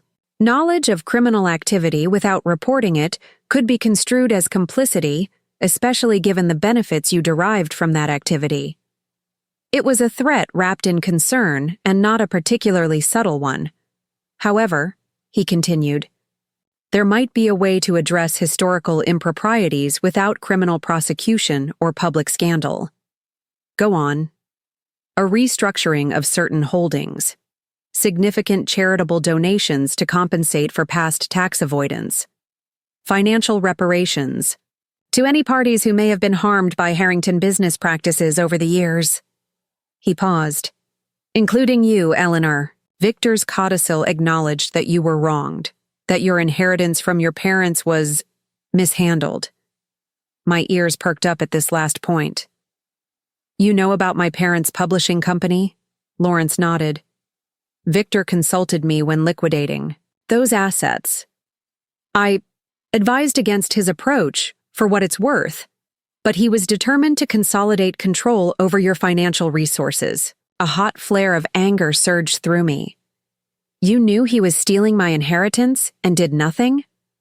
I expressed my concerns, Lawrence replied defensively. Victor assured me it was a temporary arrangement, that the proceeds would eventually be invested for your benefit through Harrington channels. A lie you chose to believe because it was convenient. Lawrence had the grace to look ashamed. Yes, one of many compromises I made over the years. He straightened in his chair. But I'm in a position now to help rectify some of those wrongs. The intellectual property rights Victor concealed from you, they can be restored. The royalties that should have accrued to your account over the past 15 years can be calculated and repaid with interest. In exchange for what? I asked, though I already knew the answer. Discretion, he confirmed. Maintain the privacy of Victor's documents. Allow the family to address historical issues internally, without regulatory involvement or public disclosure. It was a tempting offer in some ways. My parents' legacy restored. Financial compensation for what had been stolen. A tidy resolution without protracted legal battles or public scrutiny of my own complicity. I'll need to consider this proposal carefully, I said finally, and consult with my advisors. Lawrence's eyebrows rose slightly. Advisors? I was under the impression you were handling these matters personally. Times change, Lawrence. I've engaged professional assistants to help me understand the full implications of Victor's documents. Concern flickered across his face. May I ask who you're working with? You may ask, I replied with a small smile. Now, about those letters. Lawrence pushed the envelope toward me again. Victor wrote them during his final months, one each week. He asked me to ensure they reached you privately, away from the family's prying eyes. This time I took the envelope, feeling its substantial weight. At least a dozen letters inside, based on the thickness. Thank you for delivering these, I said, softening my tone slightly. Whatever our differences, I know Victor valued your friendship. Lawrence stood, recognizing the dismissal. He valued you too, Eleanor, in his way. Those letters might help you understand that better. He paused at the library door. I'll await your response to our discussion. Please consider it carefully. Not everyone in the family will be as diplomatic in their approach to this situation. Is that a threat, Lawrence? A reality, he corrected gently. Charles is already exploring more aggressive options. Elaine is reaching out to social connections who might influence your standing in the community. I'm offering a path that avoids unnecessary conflict. After he left, I sat with the envelope of letters in my lap, tempted to open them immediately, but hesitant to allow Victor's voice back into my thoughts just yet. Instead, I called Diana to report on my conversation with Lawrence. He offered restoration of your parents' intellectual property rights and financial compensation, she confirmed after I relayed the key points. That's significant. They're clearly worried about what might be exposed. Is it a reasonable offer? I asked. It's a starting point, Diana replied. But incomplete. We've identified additional assets that rightfully belong to you. Investments made with your diverted inheritance that have appreciated substantially. And it doesn't address the broader ethical questions about the family's fraudulent activities. Lawrence suggested charitable donations to compensate for tax evasion. Diana's laugh was short and skeptical. A convenient solution that would likely provide additional tax benefits to the family. No, Eleanor. If justice is your goal, there are more comprehensive approaches available. Such as? I'd prefer to discuss those in person. My team has prepared several scenarios based on our ongoing investigation. Can you come to my office tomorrow morning? There's something I'd like to show you that's better not discussed over the phone. I agreed to the meeting, my curiosity piqued. After ending the call, I returned to the envelope of letters, finally ready to hear Victor's posthumous thoughts. The letters were arranged chronologically, each dated and numbered. The first was written just days after his cancer diagnosis, the last only 3 days before his death. I opened the earliest one and began to read. Eleanor, the doctor delivered his verdict today. Pancreatic cancer, stage 4. 6 months at best, he says. I declined the chemotherapy option. What's the point of extending a life already overextended? I haven't told you. Won't tell you. Our marriage has been a series of necessary fictions for so long that one more seems trivial by comparison. Besides, what comfort could you possibly offer that wouldn't feel hollow to us both? Lawrence suggests I use this time to put things right, as if 40 years of wrongs could be rectified in 6 months. But he did convince me to write to you. Letters you'll receive only after I'm gone, when honesty can no longer threaten the careful distance we've maintained. I wonder if you'll even read these. Perhaps you'll burn them unread, a final rejection of explanations that come too late to matter. I wouldn't blame you, but if you are reading, know this. I am not writing to seek forgiveness. Some transgressions are beyond forgiveness. I write, instead for understanding, yours and, perhaps surprisingly, my own. Tomorrow I will begin the process of amending my will. The lawyers will think me sentimental, a dying man's attempt to make peace. Let them think what they will. You and I know the truth has always been more complicated. Until tomorrow, Victor set the first letter aside, unsure what to feel. Victor's voice came through so clearly. The intellectual detachment, the mild condescension, the self-awareness without true remorse that had characterized our later years together. The second letter delved into memories of our courtship, his calculated pursuit of the naive daughter of a respected but modest publishing family, his genuine surprise when he found himself drawn to my intelligence and quiet confidence, his father's warnings about marrying beneath the Harrington standard. I told myself I married you despite my father's objections, Victor wrote. A small rebellion against the Harrington legacy. Only later did I recognize that in choosing you, educated yet unworldly, intelligent yet impressionable, I was following his playbook precisely.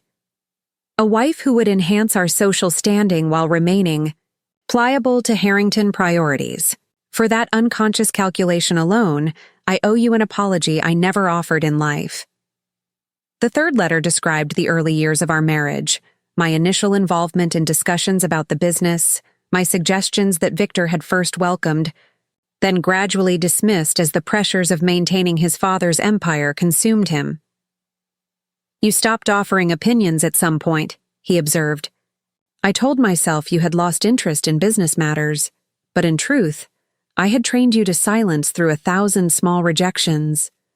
By the time I recognized what we had lost, the pattern was too deeply established to break without shattering everything else." I continued reading through the evening, each letter revealing a Victor I had glimpsed only in fragments throughout our marriage. Reflective, occasionally remorseful, capable of insights he had never shared with me directly.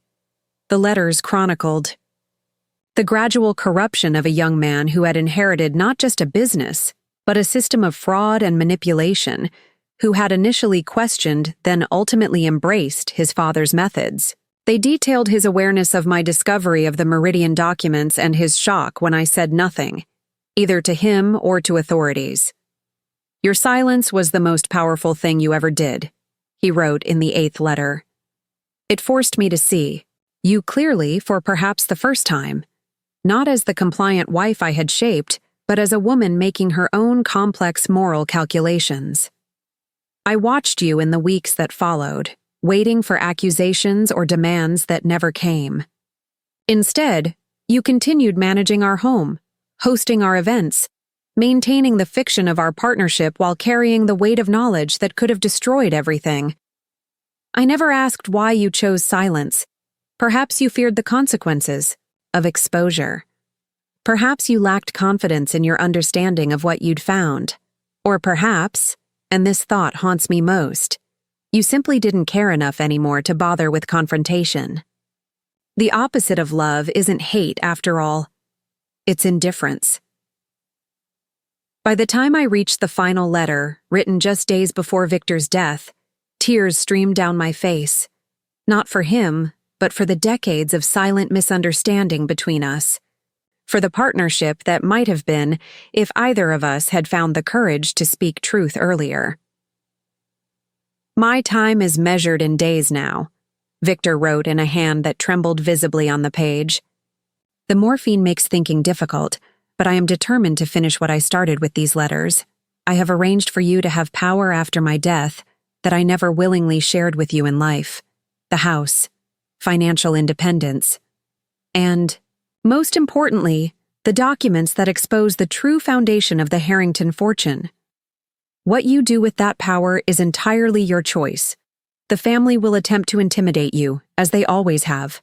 Charles with his bluster, Elaine with her manipulations, Lawrence with his reasonable compromises. They will underestimate you as I did for too long. Perhaps you'll choose to protect the Harrington name despite everything. Perhaps you'll burn it all to the ground. Either way, you will finally be acting from a position of true choice rather than constrained acquiescence. My final confession, I loved you, Eleanor. Not consistently, not well, not in ways that mattered when they should have. But in my imperfect way, I did love you. More at the end than at the beginning, which is perhaps life's cruelest irony. Whatever path you choose after I'm gone, know that you have earned the right to walk it answerable to no one but yourself. Goodbye, Victor. I set the final letter aside, emotionally drained, yet strangely peaceful. Victor's posthumous honesty, however self-serving it might be, had given me something I hadn't realized I needed. Confirmation that my perceptions of our marriage had not been delusions, that the subtle erosion of my identity had been real, not imagined. His acknowledgement of the wrong done to me, stolen inheritance, psychological manipulation, emotional neglect, would not undo 40 years of damage. But it provided a foundation for whatever came next. A starting point for reclaiming what had been taken, not just financially, but personally. Tomorrow I would meet with Diana to discuss concrete steps toward justice. But tonight, surrounded by Victor's confessions and regrets, I allowed myself to grieve. Not for him, but for the woman I had been before I became Mrs. Harrington. For the marriage we might have had if truth had been its foundation rather than its casualty. And in that grief, I found not weakness, but clarity. The path forward would not be defined by revenge or capitulation, but by restoration. Of truth, of dignity, of the legacy that had been stolen from me. The next morning dawned with surprising brightness, as if the emotional catharsis of reading. Victor's letters had cleared not just my mind, but the very air around me. I dressed with purpose, choosing a structured blazer I'd purchased years ago, but rarely worn after Victor commented that it made me look too professional. Like you're heading to an office. Today, I was heading to an office, Diana's, and I embraced the confidence the garment provided. Diana's headquarters occupied the top floor of a discreet office building downtown, its entrance marked only by a small plaque reading Morrison and Associates. The reception area was elegant but understated, designed to put clients at ease while conveying competence rather than ostentation. "Eleanor?" Diana greeted me, emerging from her private office. "Thank you for coming. We've made significant progress overnight." She led me past a series of offices where analysts worked at computer screens displaying complex financial data and document scans. In a glass-walled conference room, 3 people waited. A silver-haired man in his 60s, a younger woman with sharp eyes and a tablet, and a middle-aged man whose casual attire couldn't disguise the intensity of his focus. "My specialized team," Diana explained.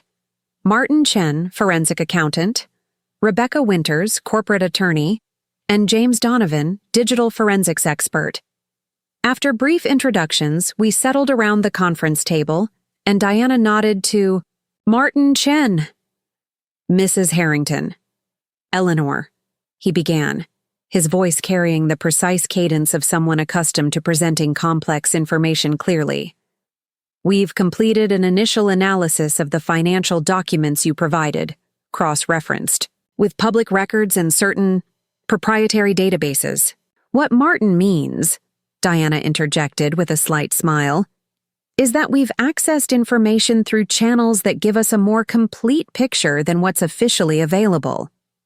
The Harrington financial empire is built on 3 distinct layers," Martin continued, bringing up a diagram on the large screen at the end of the room. "The visible layer, legitimate businesses, public holdings, charitable foundations. The gray layer, legal but ethically questionable tax minimization strategies, holding companies, and strategic accounting practices. And finally, the hidden layer, Meridian Holdings and its satellite entities engaged in outright fraud, tax evasion, and money laundering." Rebecca Winters, the attorney, took over. "What makes this case particularly complex is the duration, over 4 decades, and the gradual evolution of financial regulations during that period. Some practices that were merely questionable in the 1980s became explicitly illegal in later years, yet the Harrington operation continued them without adaptation, meaning increased liability over time," I observed. "Precisely," Rebecca nodded approvingly. "The statutes of limitations have expired on the earliest infractions, but the ongoing nature of the scheme means significant exposure remains for actions within the past decade." "What about my personal situation?" I asked. "The inheritance from my parents that Victor diverted?" James Donovan, the digital forensics expert, leaned forward. "That's where we've made the most interesting discoveries." He tapped on his laptop, bringing up a new screen showing a complex web of transactions. "Victor didn't simply take your inheritance and spend it. He invested it, quite successfully, through a separate channel from the main Meridian operations. A channel named Eleanor's Trust," Diana added, watching my reaction carefully. The name struck me like a physical blow. "Eleanor's Trust? He created an account in my name?" "Not exactly in your name," James clarified. "Named for you, but legally controlled by him through a complex trust structure. It appears he may have initially intended these funds to eventually return to you in some form. Based on transaction patterns," Martin added, "we believe Victor used this account as a form of Let's call it psychological insurance, separate from his main fraudulent activities and managed more conservatively. The investments were primarily in publishing ventures, James continued, almost as if he was trying to maintain some connection to your family's legacy, even while keeping you separated from it. I tried to process this information, my emotions a complex tangle of anger, confusion, and a strange sense of vindication. Even in his deception, some part of Victor had recognized the wrong he was doing, had created this separate account as a form of distorted restitution. "What's the value of this trust now?" I asked. Martin glanced at his notes. "Based on our calculations, approximately $42 million. The number seemed surreal, so much larger than what my parents' modest publishing house could have generated directly. "Victor was an excellent investor," Diana said quietly, reading my expression. "Whatever his moral failings, his financial acumen was genuine. He grew your inheritance exponentially through strategic investments in emerging digital publishing platforms, ebook technologies, and related intellectual property. All while telling me the company had been nearly worthless," I said bitterly. "We've also identified the specific intellectual property rights that were part of your original inheritance," Rebecca added. "The backlist of authors your parents published, the imprints they developed. Many are still generating royalties, diverted through a subsidiary of Harrington Enterprises. Can these assets be reclaimed?" I asked. "Yes," Rebecca confirmed. "With the documentation Victor left you, we have a clear path to establishing your rightful ownership. The legal case is straightforward. This wasn't a complex fraud against an institution, but simple theft from a spouse, documented by the perpetrator himself." Diana brought the conversation back to the broader Harrington situation. "This brings us to the central question. What outcome are you seeking, Eleanor? Because we now have multiple options available." She outlined several potential paths forward, each with its own advantages and risks.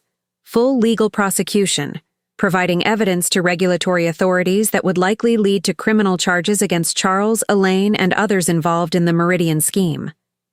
This would bring public justice, but also publicity, protracted legal proceedings, and potential collateral damage to innocent employees and associates. Negotiated settlement, using the threat of exposure to force financial restitution, not just for me personally, but for taxes evaded, with additional penalties and charitable contributions. This would avoid public scandal, but might allow some genuine wrongdoing to go unpunished.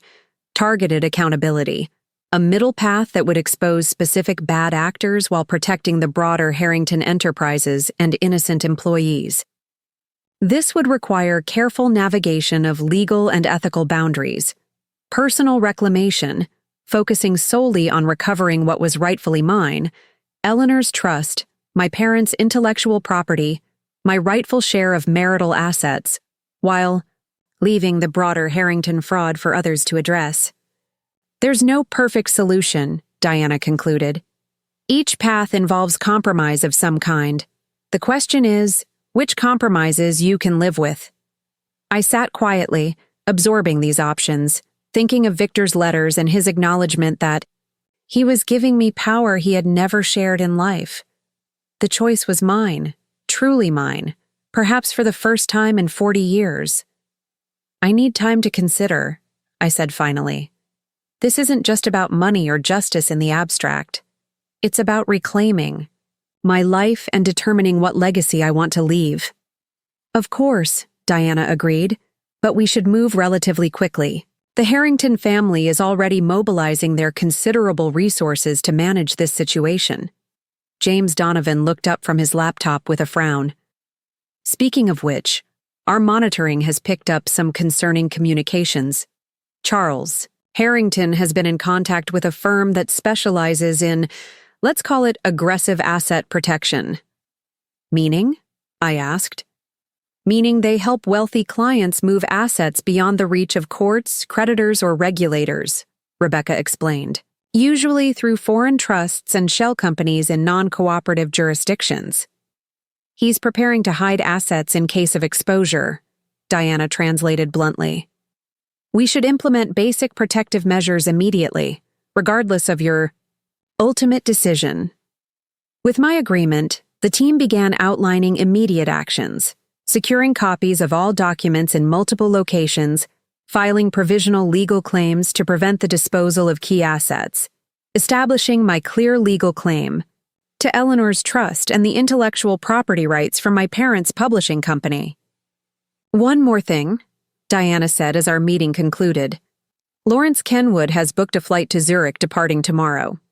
Given his role in managing the offshore components of the Harrington scheme, this timing seems significant. He's either securing assets or preparing to distance himself from whatever's coming, Martin suggested. Or both, Diana added. His conversation with you yesterday may have been his version of due diligence before implementing contingency plans. The realization that events were accelerating beyond my control brought a strange clarity. For decades, I had been a passive participant in my own life, responding to circumstances rather than creating them. Not anymore. I've made my decision, I said, straightforward certainty replacing my earlier hesitation. I don't want vindictive justice or public humiliation for the Harrington family, but I won't accept half measures or token restitution either. Diana nodded encouragingly. What exactly do you want? First, complete restoration of what was taken from me, Eleanor's trust, my parents' intellectual property, fair compensation for 40 years of financial manipulation. That's entirely achievable, Rebecca confirmed. The documentation Victor left creates an unassailable legal position. Second, genuine accountability for the Harrington family, not public prosecution, but meaningful consequences. Tax fraud hurts everyone. It's theft from schools, infrastructure, social services. I want full repayment of all evaded taxes, plus appropriate penalties. That will be more challenging but still feasible with the leverage we have, Diana noted. What else? Third, protection for innocent parties, employees of Harrington Enterprises, legitimate business partners, charitable foundations that depend on Harrington funding. Whatever happens, they shouldn't suffer for the family's misdeeds. A thoughtful condition, Martin commented. Complex to implement but ethically sound. Finally, I continued, the plan crystallizing as I spoke. I want to reclaim my parents' legacy in a meaningful way, not just the financial assets, but the cultural contribution they tried to make through their publishing work. Diana studied me with newfound respect. You're not seeking revenge. You're seeking restoration, of justice, of values, of legacy. Exactly. I felt a weight lifting as I articulated these goals. Victor spent his life accumulating wealth and power without purpose beyond possession. I won't make the same mistake with what time I have left. We'll need a carefully orchestrated approach, Diana said, already shifting to tactical planning. A series of precise legal maneuvers backed by the threat of disclosure rather than actual public exposure. Unless they force our hand, Rebecca cautioned. The Harringtons won't surrender assets easily. They will if the alternative is worse, Diana countered, and we can make it very clear just how much worse that alternative would be. As the team began outlining the operational details of this approach, I felt a strange sense of peace settle over me. This wasn't about revenge against Victor or his family. It was about restoration, of truth, of justice, of my own agency after decades of gradual erosion. Victor's posthumous honesty, however belated, had given me something invaluable: the freedom to choose my own path forward without the constraints of our mutual deceptions. In his final act, he had recognized what I deserved all along: respect for my judgment, acknowledgement of my worth, and the power to shape my own destiny. Outside Diana's office windows, the city stretched before me, the same city where I had lived for 40 years as Mrs. Victor Harrington, admired for my grace and taste, but never truly seen. Now, at 70, I was finally emerging from that carefully constructed identity into something more authentic, more powerful, more genuinely mine. The path ahead would not be easy. The Harrington family would resist, manipulate, threaten. But, for the first time in decades, I was not facing such challenges alone or unarmed. I had truth on my side, documented in Victor's own hand. I had professional allies with the skills to navigate complex legal and financial waters. And most importantly, I had reclaimed my own voice after decades of trained silence. "Let's begin," I said to Diana and her team, turning from the window, with newfound purpose. "I've waited 40 years for justice. I won't wait a day longer." The next 3 days unfolded in a precisely orchestrated sequence of legal maneuvers, financial claims, and strategic communications. Diana's team operated with military precision, each member executing their assigned tasks while I prepared for the confrontation we all knew was inevitable.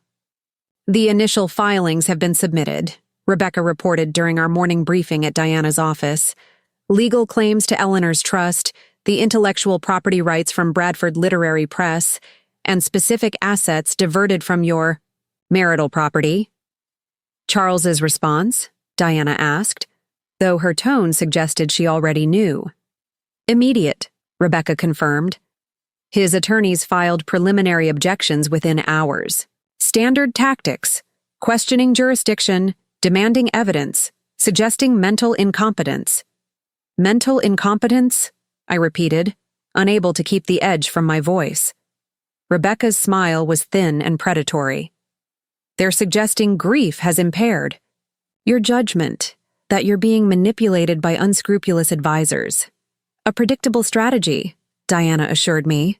"They need to attack your credibility since they can't attack the evidence itself." Martin Chen, the forensic accountant, entered with a thick folder of documents.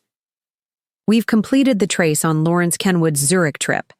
He accessed safe deposit boxes at 3 different banks and transferred approximately $8 million to a newly created entity in Singapore. Securing his own position," Diana observed. "Classic self-preservation. What about the family?" "Movement across several fronts," James reported, consulting his tablet. "Charles has scheduled emergency board meetings for all major Harrington companies.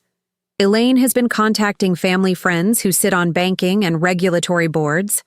And Preston," he paused, a slight smile crossing his face. "Preston what?" I prompted. "Preston has been liquidating personal assets and booking a very expensive vacation to destinations with limited extradition agreements with the United States." Diana snorted. "Not exactly a vote of confidence in his family's legal position." "There's more," James continued. "We've detected unusual access patterns in the Harrington Enterprises computer systems, mass downloading of financial records, deletion of email archives. Someone is attempting to sanitize the electronic trail." "Can you recover what they're deleting?" Diana asked. James's smile was confident. "Already done. We implemented background archiving protocols the moment we began this operation. Everything they delete is being preserved in secure storage." "What about the house?" I asked suddenly, remembering Victor's extensive home office with its potential treasure trove of physical documents. Diana nodded approvingly at my question. "We've had discreet surveillance in place since our initial meeting. No unusual activity?" "So far, but..." Her phone buzzed with an alert. She checked it, her expression hardening. "Speak of the devil. Security cameras show Charles arriving at your house with 2 men carrying document boxes and equipment." "They're going to search Victor's office," I realized. "Try to find and remove anything incriminating before I can discover it." "They won't find anything critical," Diana assured me. "We already secured the most important physical documents, but their attempt is telling, and potentially actionable as trespassing and evidence tampering." "Let them look," I decided after a moment's consideration. "Document their intrusion but don't interrupt it. The more desperate their actions, the stronger our position becomes." Diana studied me with approval. You're thinking strategically now. Good. When do we confront them directly? I asked. This shadow war can't continue indefinitely.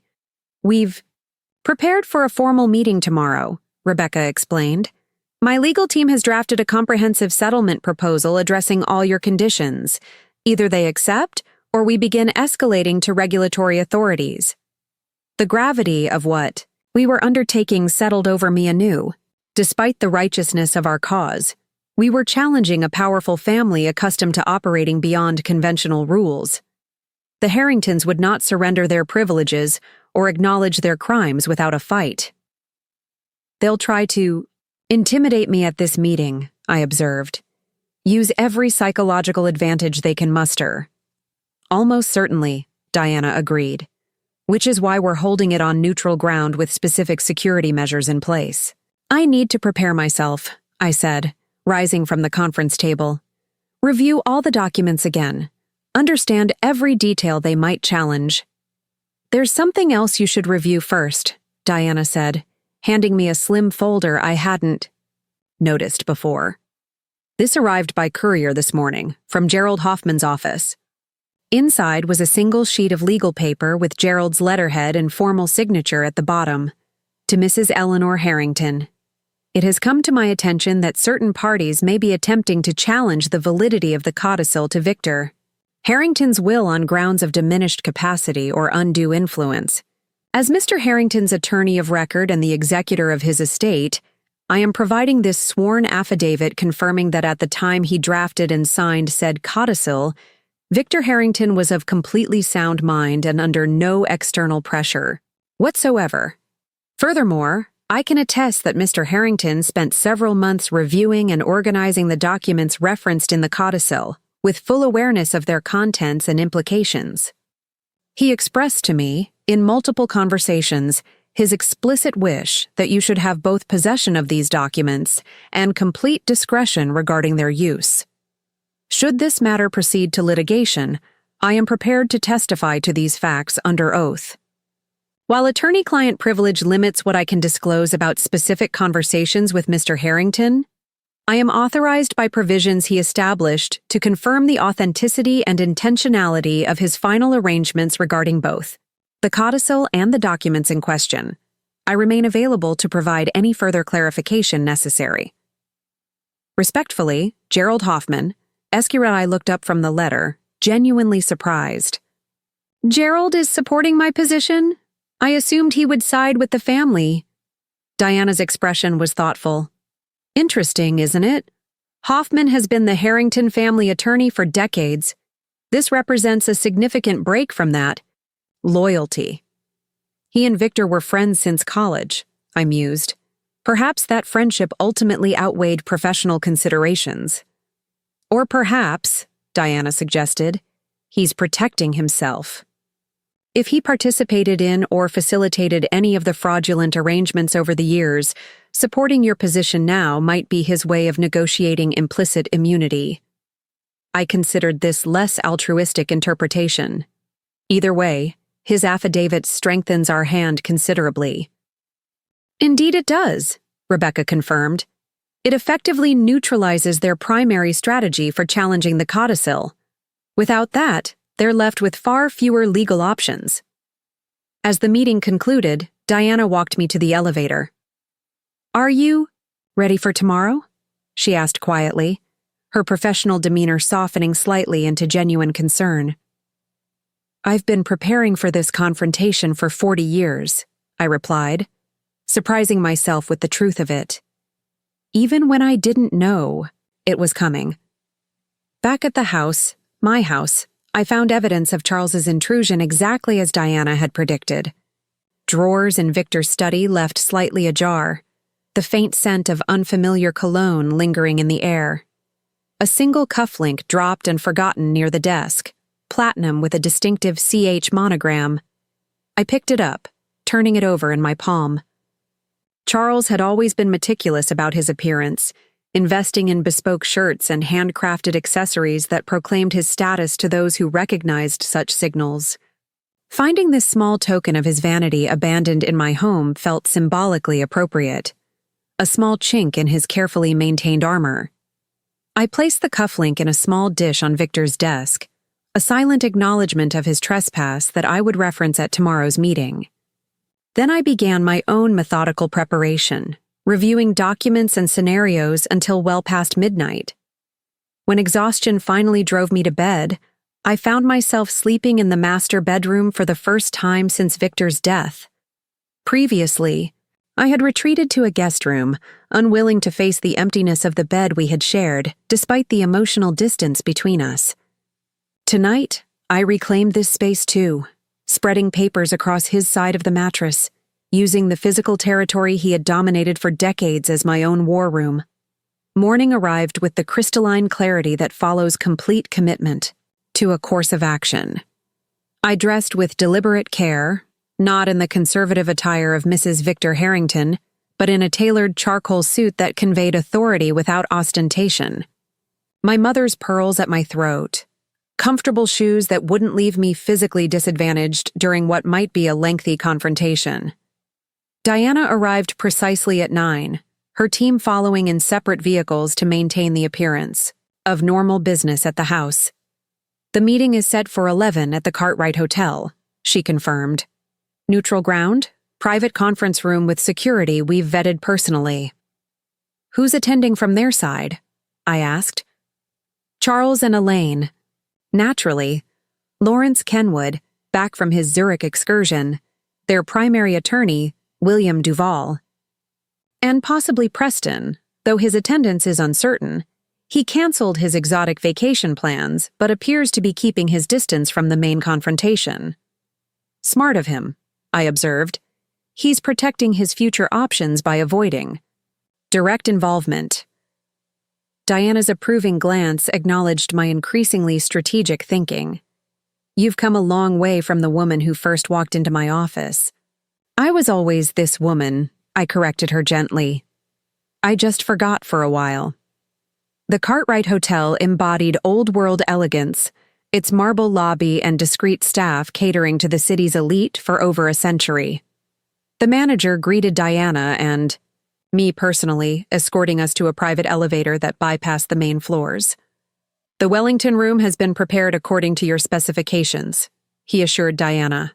Security personnel are in position, and recording equipment has been tested and confirmed operational. Recording equipment? I questioned as the elevator ascended. Standard procedure for high-stakes negotiations, Diana explained. Both parties agreed to it through their attorneys, creates an indisputable record of what's said and offered. The Wellington room occupied the hotel's top floor, a wood-paneled sanctuary with views of the city skyline through bullet-resistant windows. A massive conference table dominated the center, with comfortable leather chairs arranged around it. A sideboard held coffee, water, and light refreshments. Diana's team arrived first, setting up their materials with practiced efficiency. Rebecca arranged legal documents in precise stacks. Martin prepared financial summaries and projections. James configured a laptop connected to the room's display screen. At precisely 11, the door opened to admit the Harrington contingent. Charles entered first, his silver hair immaculately styled, his bespoke suit armor against the indignities of accountability. His face betrayed no emotion beyond a slight tightening around the eyes when he saw me already seated at the head of the table. Elaine followed, her practiced social smile firmly in place though it didn't reach her eyes. She had chosen a conservative navy dress and subtle jewelry, the uniform of proper society women facing unpleasant business. Lawrence Kenwood entered more hesitantly, his typical confidence dimmed by circumstance. His gaze darted between Charles and me, assessing where the greater danger lay. Behind him came William Duval, the Harrington family's litigation attorney, burdened with multiple briefcases and a permanently dyspeptic expression. Eleanor? Charles nodded stiffly, taking the seat opposite me. I see you've brought quite the entourage. Professional advisors, I corrected calmly. As have you.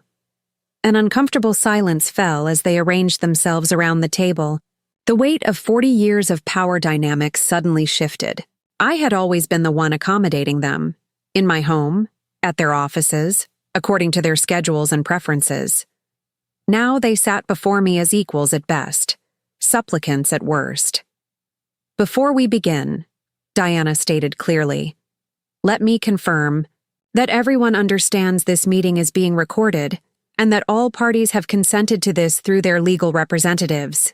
Duval nodded tensely. "Confirmed." "Excellent." Diana's voice was coolly professional. "Mrs. Harrington has requested this meeting to discuss the resolution of certain financial and legal matters pertaining to the estate of Victor Harrington and related business entities. We have prepared a comprehensive settlement proposal addressing these matters in a manner that protects the interests of all legitimate stakeholders." Rebecca distributed copies of the proposal, thick documents, bound in blue covers with each recipient's name embossed on the front. "This is absurd," Charles declared, barely glancing at the document.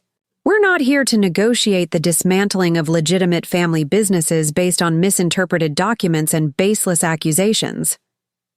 "The accusations are hardly baseless," I replied, my voice steady despite the rapid beating of my heart. "As you discovered when you searched Victor's office yesterday without permission." Charles stiffened, his composure briefly cracking. Beside him, Elaine's eyes widened in alarm. "That's a serious allegation," Duval interjected. "Not an allegation, a documented fact." I reached into my portfolio and withdrew a small evidence bag containing the monogrammed cufflink. "Platinum with white gold inlay. Custom made by Armitage. Jewelers with Charles's initials. Left behind during yesterday's unauthorized search of my home." Duval looked questioningly at Charles, who offered no response beyond a tightening of his jaw. "We're not here to discuss trivial matters like misplaced accessories," Elaine attempted, her social smoothing instincts kicking in. "Surely we can address any concerns Eleanor might have in a manner befitting family." "We are addressing them in a manner befitting the circumstances," I countered, "which include decades of financial fraud, tax evasion, and the theft of my personal inheritance." "Alleged fraud," Duval corrected automatically. Diana smiled thinly. "Would you prefer we use the term documented and confessed fraud? Because we can certainly shift to that terminology if you insist on precision." Lawrence cleared his throat. "Perhaps we could review the settlement proposal before engaging in characterizations that might prove unnecessarily inflammatory." It was a reasonable suggestion from the most reasonable member of their team, exactly as we had anticipated. Lawrence had always been the conciliator, the one who found practical paths through emotional conflicts. "An excellent suggestion," Diana agreed, nodding to Rebecca, who took the floor. "The settlement proposal contains 4 main components," Rebecca began, her precise legal diction filling the room. "First, the full restoration of assets rightfully belonging to Eleanor Harrington, including but not limited to the trust known as Eleanor's Trust, intellectual property rights from Bradford Literary Press, and appropriate compensation for the misappropriation of these assets over the past 15 years. Charles snorted dismissively. "Victor managed those assets as part of our unified family holdings. There was no misappropriation." "Victor's own records contradict that assertion," Rebecca replied smoothly, "as do the letters he left explicitly acknowledging his actions as theft." This revelation visibly startled them. They hadn't known about Victor's letters, another advantage in our favor. "Second," Rebecca continued, "the repayment of all taxes evaded through the Meridian holding structure and related entities, plus appropriate penalties as required by law." "That's preposterous," Charles objected. "You're talking about potentially hundreds of millions of dollars based on your interpretation of complex financial structures." "Based on Victor's explicit documentation of fraud," Rebecca corrected. "And yes, the sum is substantial because the fraud was substantial. However, this proposal offers a structured repayment plan that would allow Harrington Enterprises to meet these obligations without operational disruption. Third," she went on, ignoring Charles's sputtering protests. Protection for innocent parties, including employees, legitimate business partners, and charitable commitments. This section includes detailed provisions ensuring that the necessary financial restructuring doesn't harm those who were not involved in or aware of the fraudulent activities. Elaine leaned forward slightly, her expression thoughtful.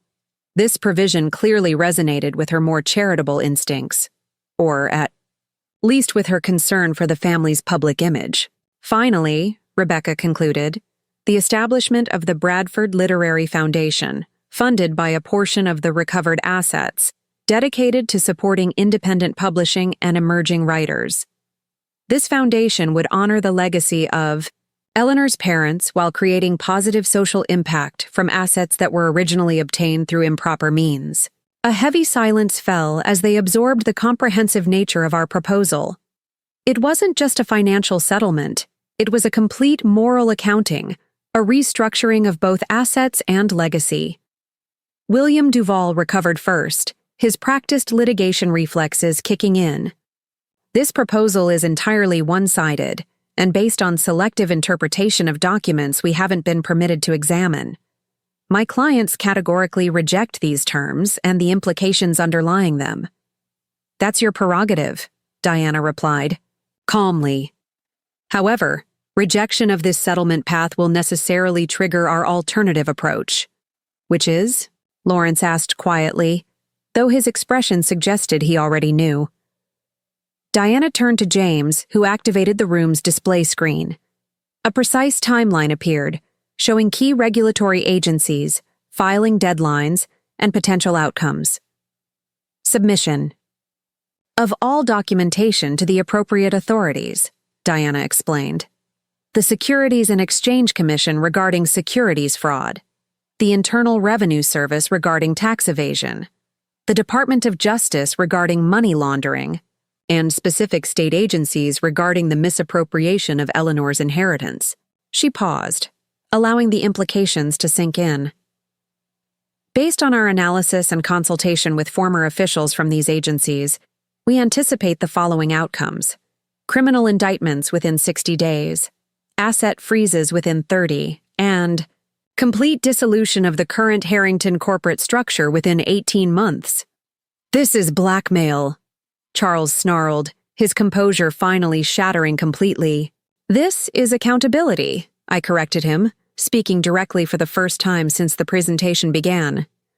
Something the Harrington family has avoided for far too long. You were part of this family for 40 years, Elaine countered, her voice tight with anger and fear. Enjoying the benefits of everything you now condemn. Yes, I acknowledged, meeting her gaze steadily. I was complicit through my silence and acceptance. I acknowledge that moral failure and am now attempting to correct it. I suggest you consider doing the same. Lawrence, ever the pragmatist, turned to Duval. What's your assessment of their evidence? The attorney shifted uncomfortably. Without examining the actual documents, based on what they've presented today, Lawrence pressed. The cufflink, the mention of Victor's letters, their confidence in presenting regulatory timelines, your professional instinct. Duval hesitated, then sighed. If they have what they claim to have, their position is strong. Strong enough to secure criminal convictions? Lawrence continued. Potentially, Duval admitted reluctantly, though much would depend on specific prosecutorial decisions and potential jury sympathies. Lawrence nodded. Having received the confirmation he sought, he turned to Charles and Elaine, his expression grave. We should consider the settlement option seriously. Absolutely not, Charles rejected immediately. I won't participate in the dismantling of what 3 generations of Harringtons have built. What 3 generations of Harringtons have built through fraud, I corrected quietly. The choice isn't between maintaining or dismantling the Harrington legacy, Charles. It's between transforming that legacy voluntarily or having it destroyed. By forces beyond your control. Elaine, always more attuned to social nuances than her brother, studied me with new awareness. You're serious? You'll actually follow through with regulatory filings if we don't accept these terms? Yes, I confirmed. Not out of vindictiveness, but because justice requires it. The only question is whether that justice comes through quiet, reformation, or public prosecution. We need time to review this proposal properly, Lawrence interjected, playing his traditional role as the voice of reason. The terms are complex, and the implications far-reaching. Diana nodded. We anticipated that request. You have 48 hours to provide a preliminary response. Substantive negotiations on specific terms can follow if that response is affirmative. 48 hours is completely inadequate for a proposal of this magnitude, Duval protested. It's more than adequate to determine whether you're willing to negotiate in good faith or prefer the regulatory path, Diana countered. We're not asking for final acceptance of every term, just confirmation that you're choosing settlement over prosecution. Charles stood abruptly. This meeting is over. Come on, Elaine. She hesitated, looking between her brother and me with uncharacteristic uncertainty. Perhaps we should discuss this further. There's nothing to discuss. Charlesy cut her off. This is a shakedown, plain and simple. No, Charles, I said, remaining seated as he loomed over the table. This is the consequence of decades of choices. Your father's, Victor's, yours. The artificial world where Harrington actions have no consequences is ending. The only question is how painful that ending will be. Something in my calm certainty seemed to penetrate his armor of indignation. For a moment, doubt flickered across his face. Perhaps the first genuine reckoning with the possibility that his comfortable reality might truly be collapsing. 48 hours, Diana confirmed as Charles gathered his things. After that, events proceed according to the timeline on screen. As they filed out, Charles rigid with suppressed rage, Elaine uncharacteristically subdued, Lawrence lingering briefly with an unreadable glance in my direction, I remained seated, hands folded calmly before me. Only when the door closed behind them did I release the breath I hadn't realized I was holding. You were magnificent, Diana said quietly. Absolutely perfect balance of strength and restraint. Do you think they'll accept? I asked, suddenly exhausted from the emotional effort of the confrontation. The following morning, I found Elaine waiting in the conservatory, her usual polished appearance showing signs of strain, shadows beneath her eyes, a slight tremor in her manicured hands as she clutched her designer handbag. Thank you for meeting me, she said, her voice lacking its customary social confidence. Of course, I replied, taking the seat across from her. What did you want to discuss? Elaine looked around at the lush plants surrounding us. Many I had tended personally over decades, one of the few aspects of my life that had truly been mine during my marriage. Charles is destroying everything, she said abruptly. He refuses to consider your settlement proposal. He's already transferred personal assets to accounts Lawrence can't access.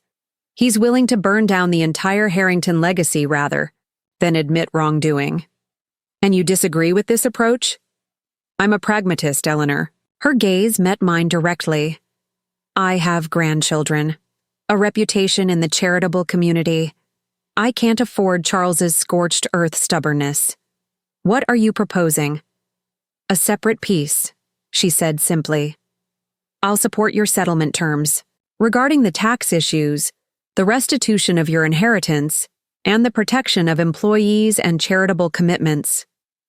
In return, I want guarantees for my personal financial security and continued board positions with the cultural institutions I chair. You're breaking ranks with Charles, I observed. That's significant. Family loyalty has limits, she replied with unexpected candor. Victor knew that. It's why he left you those documents. He knew the family would turn on you the moment. He was gone. The admission startled me. You don't seem shocked by Victor's financial improprieties. Elaine's laugh was brittle. Eleanor, we all knew. Not every detail, but enough. The lifestyle, the acquisitions, the tax rates that defied mathematics. We simply chose not to examine too closely where the money came from. As did I acknowledged. Until I couldn't ignore it anymore. The difference is you're doing something honorable with that knowledge. Her voice carried unexpected respect. Creating consequences, yes, but also protecting innocent parties. The Bradford Literary Foundation, it would honor your parents' legacy. It's a worthier monument than anything the Harrington name has built. Within 48 hours of Elaine's defection, the Harrington United Front collapsed completely. Lawrence provided detailed testimony about the offshore accounts and foreign transactions. Preston, fearing for his inheritance, distanced himself from his uncle's increasingly desperate maneuvers. Even Gerald Hoffman, longtime family attorney, formally acknowledged his fiduciary duty to address the fraudulent aspects of Victor's estate. Charles, alone, remained defiant, threatening lawsuits and retribution until a minor stroke, induced by stress and rage, left him temporarily hospitalized and legally compromised. The settlement, when finally executed, fulfilled all my core requirements: full restoration of my parents' intellectual property rights and the funds in Eleanor's trust, comprehensive tax remediation through structured payments, protection for employees, charitable commitments, and legitimate business interests, and the establishment of the Bradford Literary Foundation with an initial endowment of $50 million. 3 months after Victor's revelation from beyond the grave, I stood at the podium during the Foundation's inaugural event, a scholarship program for young writers from disadvantaged backgrounds. The elegant reception hall was filled not with Harrington business associates, but with publishers, authors, educators, and literary enthusiasts. My parents believed that stories matter, I told the assembled guests, that words have the power to transform lives, to illuminate truths, to connect us across every boundary of circumstance and experience. Bradford Literary Press embodied that belief for 30 years before circumstances intervened. Today, we renew that mission for a new generation. As applause filled the room, I caught sight of Diana Morrison standing near the back, her slight nod conveying acknowledgement of what we had accomplished together. Not merely financial justice, but the reclamation of purpose and legacy. Later that evening, I walked alone through the gardens of what was now truly my home. Victor's presence had faded from these spaces, replaced by my own emerging vision. I had donated many of his most ostentatious acquisitions to museums, keeping only those items that held genuine meaning for me. The house breathed differently now, lighter, more authentic, freed from the weight of appearances and pretense. In my study, transformed from Victor's masculine domain into a light-filled workspace overlooking the gardens, sat the first books published under the revived Bradford Literary imprint. Not bestsellers or commercial blockbusters, but thoughtful works I believed would matter. A memoir by an immigrant poet, a history of forgotten women scientists, a novel exploring ethical choices in complex circumstances. Victor's final letter lay in the desk drawer, its message both acknowledged and transcended. He had given me power in death that he had withheld in life, the power to choose my own path, to define justice on my terms, to reclaim what had been taken and transform it into something meaningful. At 70, I had discovered that justice isn't always about punishment or revenge. Sometimes it's about restoration, of truth, of purpose, of the person you were meant to be before life's compromises dimmed your vision. The Harrington Empire had not been destroyed but transformed, its legitimate businesses continuing under new governance structures, its fraudulent components dismantled, its tax obligations met through structured payments that would continue long after I was gone. Charles had retreated to a Florida estate, his influence diminished, but his financial comfort preserved, a compromise. I had accepted in service of broader justice. Elaine had reinvented herself as a reformed philanthropist, channeling her social energies into genuine charitable work. Lawrence had provided valuable testimony and then disappeared into comfortable European retirement. As for me, Eleanor Bradford Harrington, I had emerged from 40 years of complicit silence into the clear light of purposeful action. Not perfect, not blameless, but finally, authentically myself. Justice had come at last, not in a blaze of vindictive triumph, but in the quieter satisfaction of reclaimed dignity and renewed purpose. The secret clause in Victor's will had opened the door, but I had chosen how to walk through it and where to go once I reached the other side.